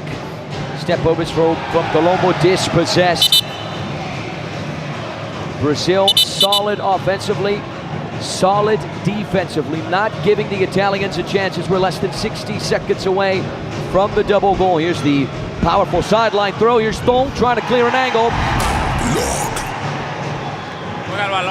Tom quickly back on his feet. Brazilian fans behind that goal, north stand. There was some pizza going there with Nivi Stefan and MEC Ariel. Shout out from Anthony Wells. Wouldn't mind some after the game, I'll tell you that, John. Oh, no acai, no pizza. Yes. Where we are at the moment. So far it's been very tough, my friend, very, very tough. Huge shout out to our... Oh, just rubbing it in now, aren't they? This is just so unfair. Just rubbing it in as Brazil are doing it against the Italians, hence the pizza reference. Huge shout out to our viewers in Mexico, Carnes El Halcón, cheering for Brazil. They're certainly very happy in Mexico. after winning the earlier game against France. Semis on Thursday. Well, this has been a blowout, hasn't it, for Italy? But with this double goal scenario coming up, if they could find a way through, and at the moment that is a massive if. Yeah, Italy could bounce back. Yeah, a couple goals for Italy in the double goal mode would certainly get them back in to this game. Obviously, the color of the ball changes from white to orange. So for the next 3 minutes, for the next 180 seconds, all goals count double, keeping in mind, in this universe, no added time. Brazil leads 7-1, a scoreline that is somewhat familiar in this part of the world. Your favorite scoreline? Of course, my friend. In the universe of the opposites, definitely my favorite. Well, we did mention it before that there would be a scoreline here of 7-1. During the Mexico game, we talked about it. Didn't think it would be for Brazil or for Italy for that matter, but we have it right now. But this, again, a crucial time. The Italians looking to change that scoreline. If they want to do so, the number 10 right there, Perotti, is going to have to step up. Yeah, Perotti, Colombo, everybody in a yellow shirt. Passing needs to improve as well. Italy deflated. Here is Cagnotto. He's got the support from Lipon. Good pass down the center for Everton. The layoff. Lipon! That was a great save, wasn't it? That could have well been 9-1 Brazil had it gone in. Here's Everton, very cheeky. Oh, that is just sensational. What a goal from Tom, aka Everton Filippi. He makes it 9-1 Brazil. Slick. What skill from the Brazilian number 7. First to clear the marker, and then just to toe poke it in. The Spider-Man celebration ensues. Brazil are steamrolling over Italy. Yeah, I made some pasta for lunch yesterday. It disintegrated, just like Italy are doing right now. Nothing seems to be working for Team Italia. 9-1. I don't think, John, even the most optimistic of Brazilians would expect a scoreline like this. I think the same for Mexico as well. One-sided quarterfinal, but this is even worse from Italy's perspective. We talked about double goals and the Italians maybe getting a foothold, but it sets another goal for the golden yellow shirts. Here's a service for the back post. Didio gets a touch. They've had, I think, 2 shots on goal. Colombo's goal went in early on, and then a magnificent move and a wonderful stop by Vital, and then Oliveira went down the other end to pile on the misery. But this has been a sorry old day for the Italians. Not Italy's Tuesday afternoon here in Brazil, or Tuesday evening, if you may. 30 seconds till halftime. Brazil close to the semis yet again. The turn here for Tom. It is very, very tough to snatch the ball away from this guy. He is just that good. Yeah, I think everything is going right for Brazil. All the Brazilian players playing at the maximum, stuck in, full of confidence. A completely different picture for Italy.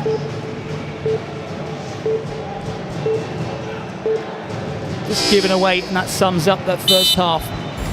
That is the end of the first chapter. Look at that scoreline. Brazil lead 9-1. What a performance, especially from Lipon and Tom. They have been great for the Brazilians. Vital deserves a few mentions as well for a couple of great saves. But everything is working Brazil's way here at the Trident Arena. Tough to see Italy coming back from this one. This match reminds me of the Italy against France game, when it all went right for Italy. France looked dreadful, never in it. Here we've got the Brazilians as the Italians against the French. It's just so easy. Italy still have their secret card and the president penalty. Rapaziada, continua concentrado. Você tá bom pra caralho, vamos. Vamos, a gente nem tá acreditando nesse placar aqui no nosso quarto de final, gente. Vamos pra cima, é isso, Brasil. É essa energia de campeão. É essa energia que a gente vai pra final. Pra comemorar o 9-1, vamos comer uma pizza com ketchup aqui. Vai.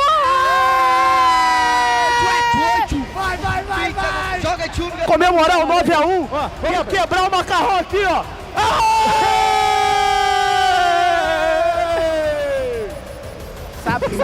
Sabe. Aqui acabou, sobrou nada. Bagaçamos a Itália já. Aqui já era. Aqui já não sobrou nada. Será que ele tava com a gente? Só nossa cabine que não escutou. Vambora, velho, vambora. O apoio italiano, porra, vambora, rapaziada. Outra coisa aqui, ó. Vambora. Cabe 18. O jogo tá bom pra caralho, mas faz em 2 tempos. Não faz de brincadeira não. Faz em 2 tempos. 20. Então vambora, rapaziada. É Brasil, é tapioca, pô. Nada de pizza. Esquece pizza. Tapioca, vambora. A bola deve, acho que a bola ficou muito perto do corpo. Aqui no Brasil é açaí, ó. Aqui no Brasil é açaí, não tem essa não de macarrão. Aqui é açaí, ó. Sabor açaí. Tá vendo? Se liga. Aquela que tá chegando aqui. Açaí, tapioca, everything is working Brazil's way. Gaules even said, things are going so well, we can score 20 goals. Anthony there, the pizza, and it was attempted to put tomato sauce or ketchup, if you like, on it. I know sometimes there's a lot of people who do that. For some, that is absolute sacrilege. Yeah, especially in Brazil. And here in the state of São Paulo, not very common. But in Rio, people put ketchup on pizza. It's not my thing, but I don't judge whoever likes it. Yeah, that São Paulo Rio de Janeiro rivalry when people here from São Paulo say the pizza in Rio is awful.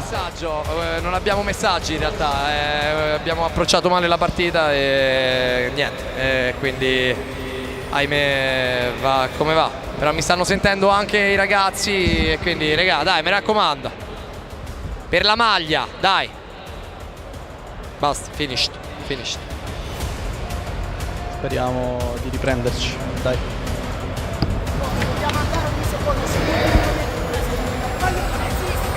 Yeah, there's the message from Gianmarco Topo, a.k.a. Blur. The dice moment, and MC Ariel will be in charge of it, the musician and author of the Kings World Cup of Nations official anthem, La Bengolasso, is in charge of it. 3v3, that's what it's going to be for the first 3 minutes of the second half.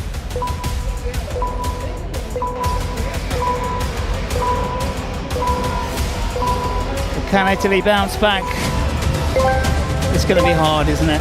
If Italy want to bounce back, of course they need to capitalize on these first 3 minutes. Good hustle there from Everton to get first possession for Brazil. This is Mateus Dedo. Kelvin Oliveira now.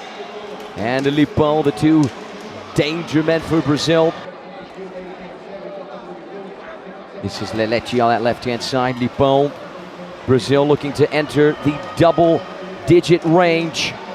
Kelvin Oliveira trying to clear an angle. Left foot, the layoff for Lipão. 3. Kelvin Oliveira, lovely understanding there, still going. Cut back. Here's Lipão. Or rather, Lelechi dispossessed by Marino. And he's going to blast it from way out. And it is a decent strike. Italy are able to reduce the damage. It is 9-2. A lovely goal there from the number 30, Nicolo Marino, registering his first of the tournament, going from coast to coast. Yeah, Italy back in it, almost. Good quick thinking, saw the gaps. And if Brazil do go on to win, it's going to be a repeat of a semi from last year, the final, Mexico-Brazil. Brazil winning by 3-1. Yeah, rather the semi-final. This is Perotti. Little layoff there for Domenico Rossi. Here's Colombo, back towards Rossi on his right foot. Colombo as usual on his left-hand side. Here's Perotti now on that right wing on his left foot. A through ball for Colombo, and that's a huge save from Esau, the number 27.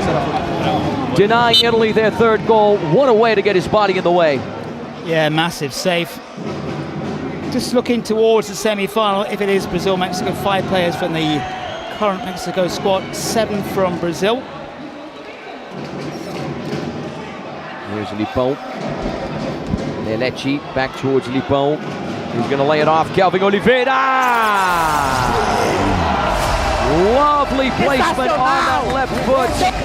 Kelvin Oliveira, the Iceman, doesn't miss from that sort of range. He wouldn't miss there.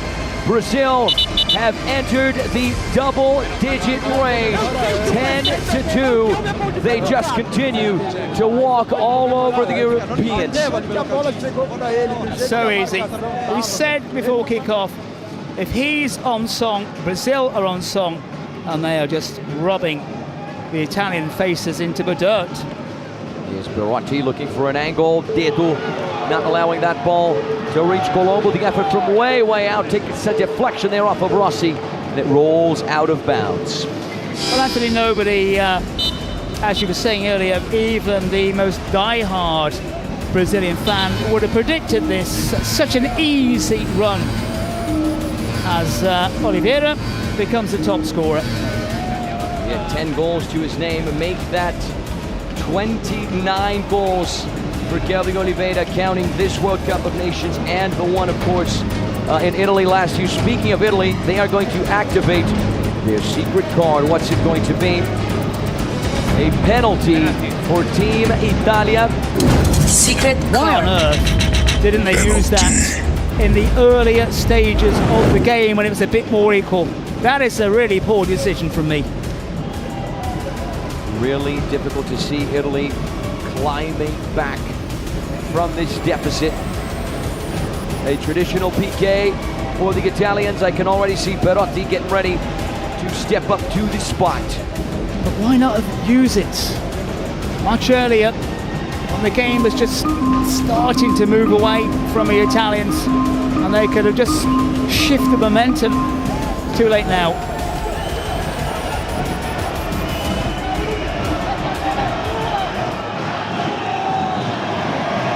Italy activate their presidential penalty and the traditional penalty as well. Here's Perotti! He smashes it in. A powerful finish on that left foot. Almost good enough for Esau to get to it. Perotti gets his 9th goal of the tournament. Brazil lead now not by 8, but by 7 goals. That's the difference. It's come too late. Close the deficits again. Now it's a presidential penalty for the Italians as well. Blur will be taking it momentarily. He who is 2 for 3 in the tournament.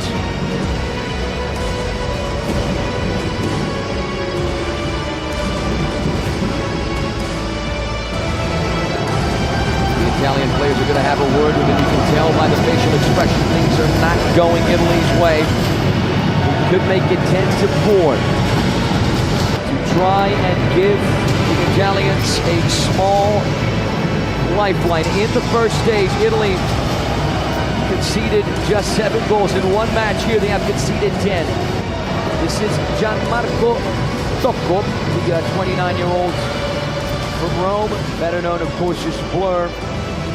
Debuted on YouTube in 2013, has constructed quite the career on the internet. As usual, he takes off his cleats. Here's Blur, and he is denied by Esau. A lovely save from the Brazilian goalkeeper, who went the right way, denying Italy their 4th goal. Yeah, again, I think we asked this question yesterday evening. What is the advantage, if any, of removing your boots? No advantage with that one. Again, everything which could go wrong for Italy has done, but you have to say how effective Brazil have been tonight. Make that 2 for 4 for Blur, who most likely will not get another chance in this competition. Here's Perotti on the right-hand side. Through ball down the center inside the center circle. Italy trying to reduce the damage. Everything has worked for the Brazilians thus far. It has been an absolute nightmare for the Europeans. Here's Lofaso. Brazil, one of those sides as well. Play on confidence. When they have the confidence, they are unstoppable. They were shaky against Spain. Brazil win it back. Here's Luan Mestre on his left foot. Just blocked there. Yeah, he had Leche available. Perotti on his left. A lightning bolt that almost went in. There was a deflection there. It's a corner kick for the Italians. The Brazilians contested. Apparently, yeah, that's what I thought. No deflection, just a goal kick for Brazil. Brazil with a lot of space to play, especially through the middle.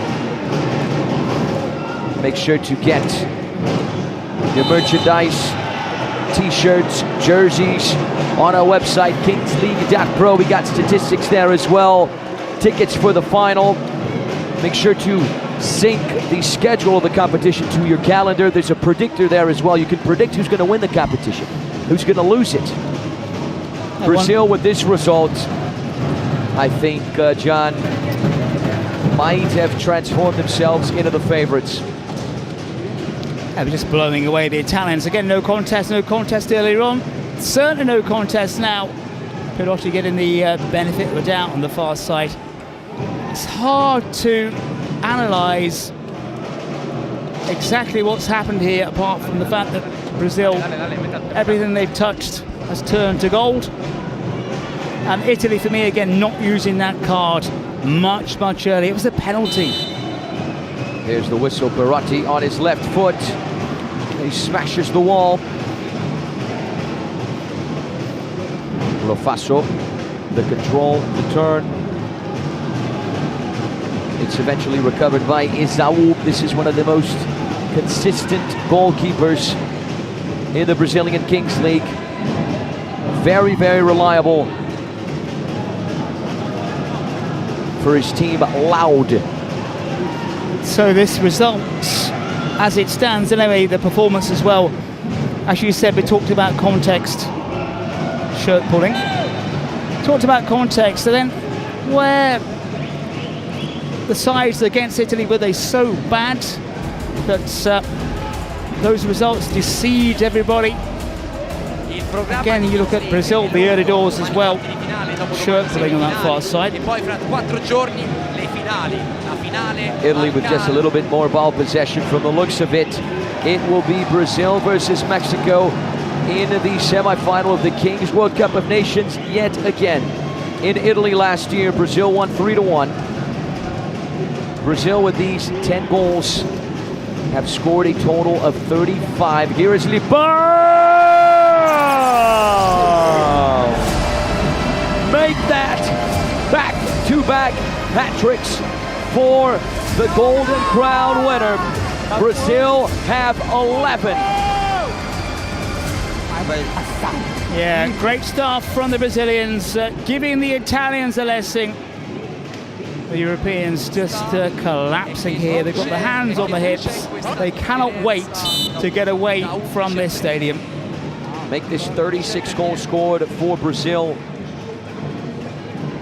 in the competition. They want to be at the final on January 17th at the Allianz Parque. Speaking of that final, make sure to get your tickets on our website, kingsleague.pro. We got the final. We got a streamers game as well between Casemiro Miguel, the internet sensation down here, versus the Kings League team led by Ronaldo. Also a special performance from MC PH, MC Marques, and DJ Japa NK. They will be performing La Vem Golaço, the official anthem of the competition. Speaking of La Vem Golaço, MC Ariel is in the house as well. He's the musician and author of that song. If you saw us at halftime, he was in charge of the dice roll that ended up being 3v3. Getting a few olays from the Brazilians. No one would have predicted an easy win. I'm almost certain only Mexico have scored more goals than Brazil. Mexico have scored over 40 goals. Brazil almost at 40 with this 11-3 blowout over the Italians. Yeah, and with the clock the way it is, 15, 16 goals would not be unexpected right now. The Italians just cannot wait to get off this pitch. Here's Didio advancing. The layoff Colombo. Here's Perotti. Lovely save from Esau. Lo Faso on the rebound. Step over as he pulls the trigger. And he is successful. Off the post and in. Went for the far corner. It worked out for him. And Italy gets a goal back. It's 11-4. 15 goals here at the Trident Arena. What a game, John. What a game for the Brazilians. I was about to say that nearly every single shot from the golden yellow shirts has gone in. Canhoto back post, there you go. Right place, right time. Just one touch on the ball. That's all Dedo needed. Brazil respond in quick fashion. 12-4 for the Brazilians. Dedo scored it, but 99% of the goal belongs to Canhoto, who is going to get the assist. Here is the replay.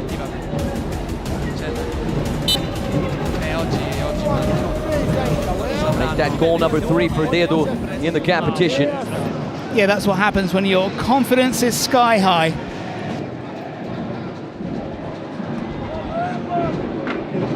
Lo Faso on the turn, unable to connect with Colombo.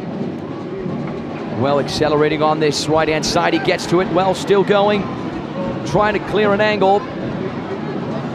Here's Everton, the layoff for Dedo. Tried to lift it towards the goal. Look at the shots on target for Brazil. 14 shots on target for the Brazilians. 12 went in, so clinical. Yeah, that is a remarkable rate, isn't it? And that really sums up this match. As I was saying before, the Italians at one end had an effort. They pounced on the rebound to turn it into the net. So I was going to say the Italians just can't find a way through. Their shots don't go anywhere. Brazil were dead at the other end, panned it into the back of the net.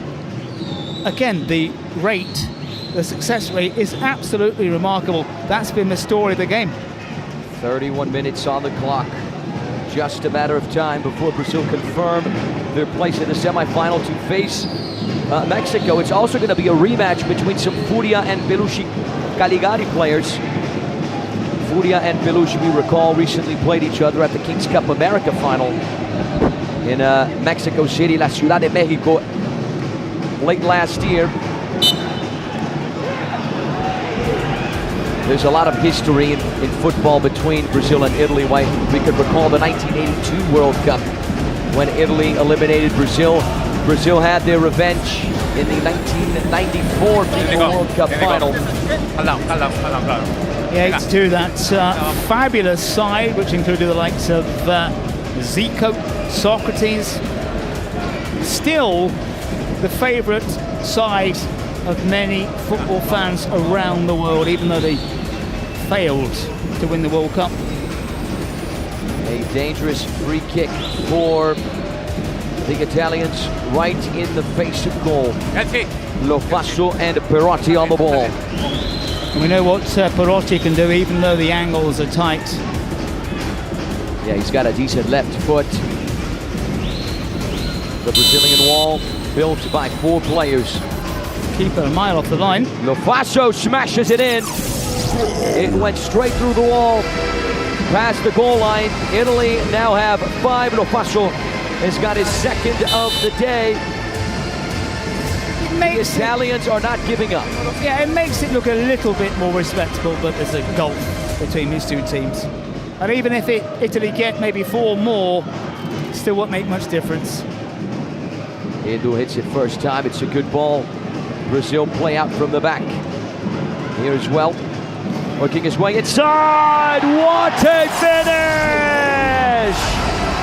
Sliding it in to the far corner. Brazil once again respond in quick fashion. 13 goals for the Brazilian. Well, gets his first of the competition, and what a way to do it, John. Yeah, we're talking about those stats, the numbers of shots. Is it 15 shots now, 13 goals, maybe 16 shots? That's been a difference. Everything they've hit has gone in. Calibrated feet for the Brazilians. Very, very clinical.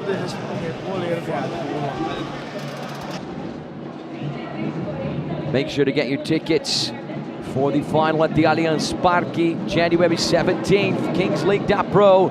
That is the place to go.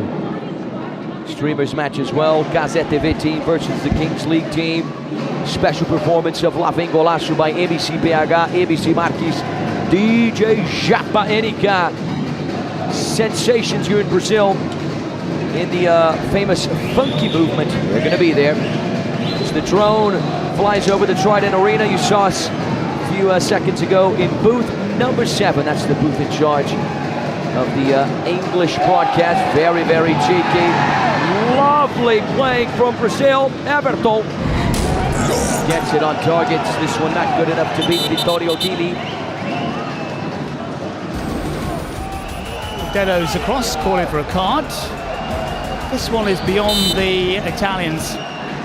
Need to try to get a player booked.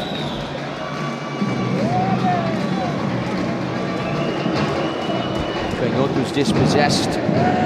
Recovers this as well. Kelsey gets the interception. Here come the Italians. Once again, the layoff on the left-hand side. How about that recovery for this guy right here, Everton? It's not 13-5, it's 0-0. Yeah, I think maybe a change of personnel at the back. I think Brazil have found a bit more backbone now. Solid indeed. And maybe Mexico might just put up a bit more of a performance against the Brazilians, because this has been woeful from the Italians on the whole, and Brazil have just blown them out of the water. Yeah, this is only the 5th game of the competition where a team has scored at least 10 goals. Mexico, Indonesia, Mexico, India, Saudi Arabia, India, Germany, USA, and now Brazil versus Italy. Against all odds, no one expected this absolute shootout. Here is Canhoto, beats his marker. Is he going to tee up Dome? Yes, he is! Brazil do not lose track, have 15. They just continue to pick Italy apart. What a goal for the host and defending champs. Dome gets his second of the day. Yeah, a mini elastico. Tom, you pointed him out before, he's been impressive. What a performance from Dome, aka Everton Felipe. This is going to be tough, isn't it? When we get to the MVP at the end, who do you choose? Because just about everyone, no one's made a single mistake. Yeah, I think for me it would be Livon, who's the hat-trick hero. This is a very important moment, John. Heads up, because Fortnite has really gone all out by bringing South Park into the game. Iconic characters, outfits, new mechanics, and a try out. Well, if you're into South Park and want to check it out, take a look at the link we've dropped in the chat. So check out Fortnite. You know, John, I told everyone at home, don't lose track, but I lost track. I thought it was goal number 15. It's actually goal number 14 for the Brazilians. But it soon will be 15. You are absolutely right, my friend. T-minus 20 seconds before we enter match ball mode. Keeping in mind, these semifinals will be played on Thursday night here at the Trident Arena. Tomorrow, the 2 other quarterfinal games, Germany versus Chile, Spain versus USA. Here's Dedo. The layoff for Everton, the turn. This could be the golazo. Not this time. He's just brewing in confidence, isn't he, Tom?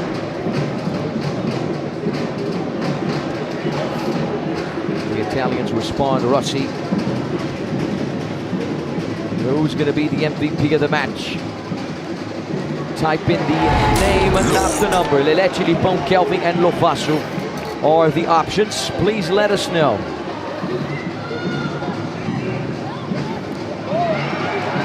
A little surprised to see Lofasu's name. I thought it would be all Brazilians there.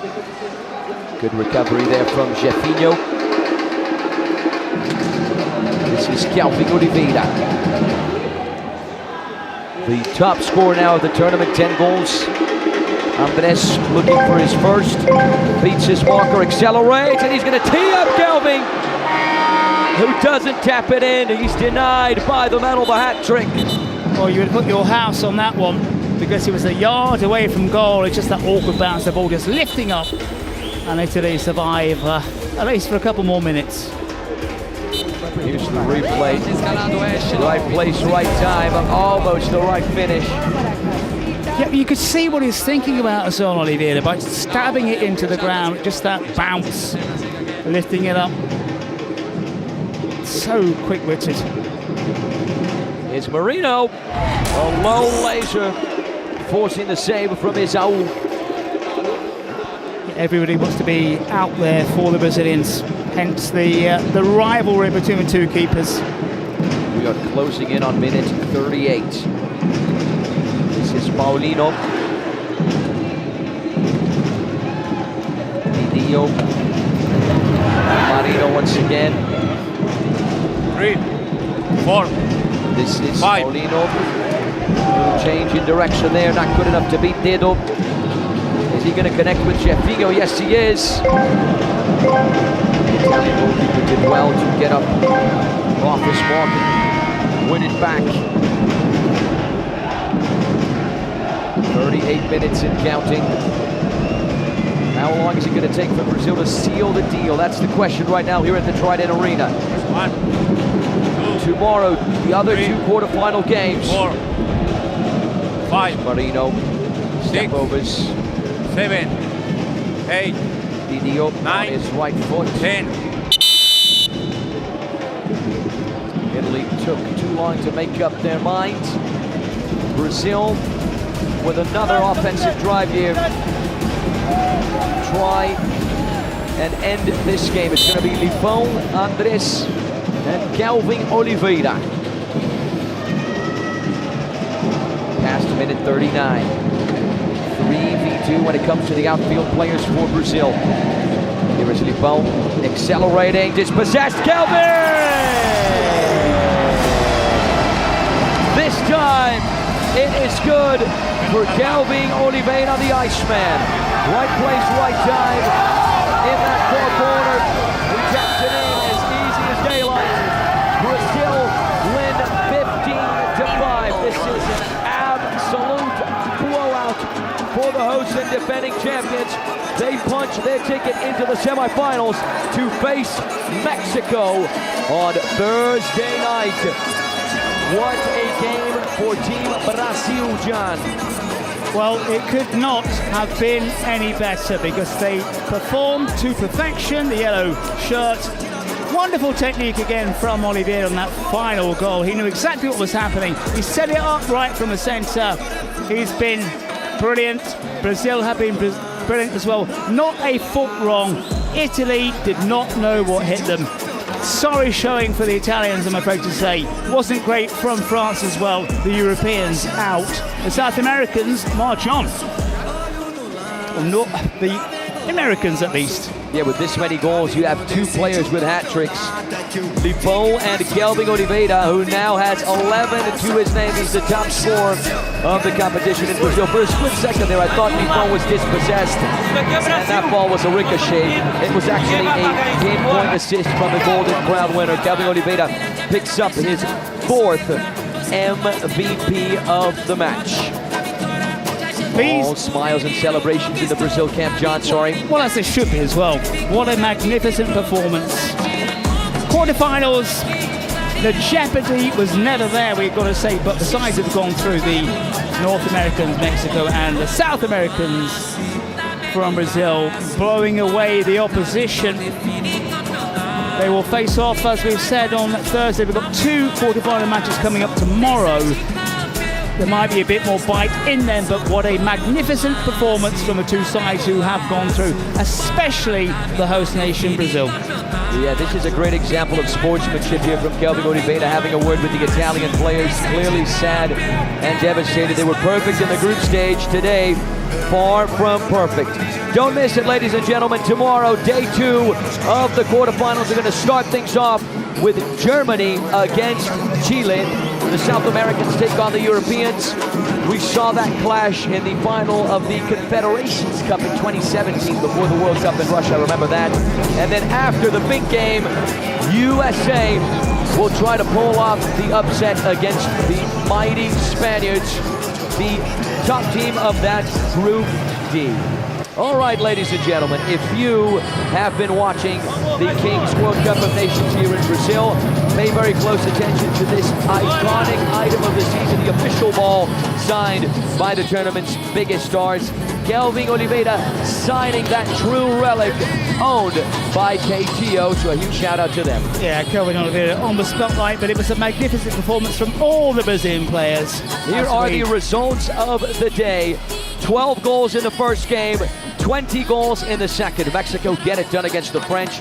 Brazil gave Italy no chances whatsoever.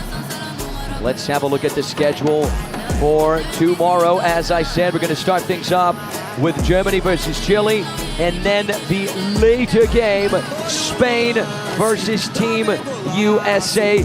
This is how the bracket is looking. Whoever wins from Chile versus Germany will face the winner of Spain versus the US. I think Spain are the favorites versus the US. Germany, of course, the favorites against Chile. But, John, anything can happen in this universe. As we have found out tonight, 2 remarkable scorelines, especially for Brazil. Once again, the celebrations here, the smiles from the Brazilian camp. There's Matheus Dedo. He scored one of the 15 goals for Brazil. Here are the quarterfinal games tomorrow. Wednesday, January 14th, here in São Paulo, Brazil, 6 p.m. local time. We're going to get the ball drop for Chile versus Germany. An hour after that, the ball drop for Spain versus the US. We already know one semifinal. It's going to be Brazil versus Mexico. What's going to be the other semifinal? We're going to get the answer tomorrow night. We leave you now with the last goal scored by Brazil from Kelvin Oliveira. John, what a pleasure. What a game. We'll see you tomorrow. Torcida deles é contra, festas o fortalecimento. A tática deixa a zaga até tonta.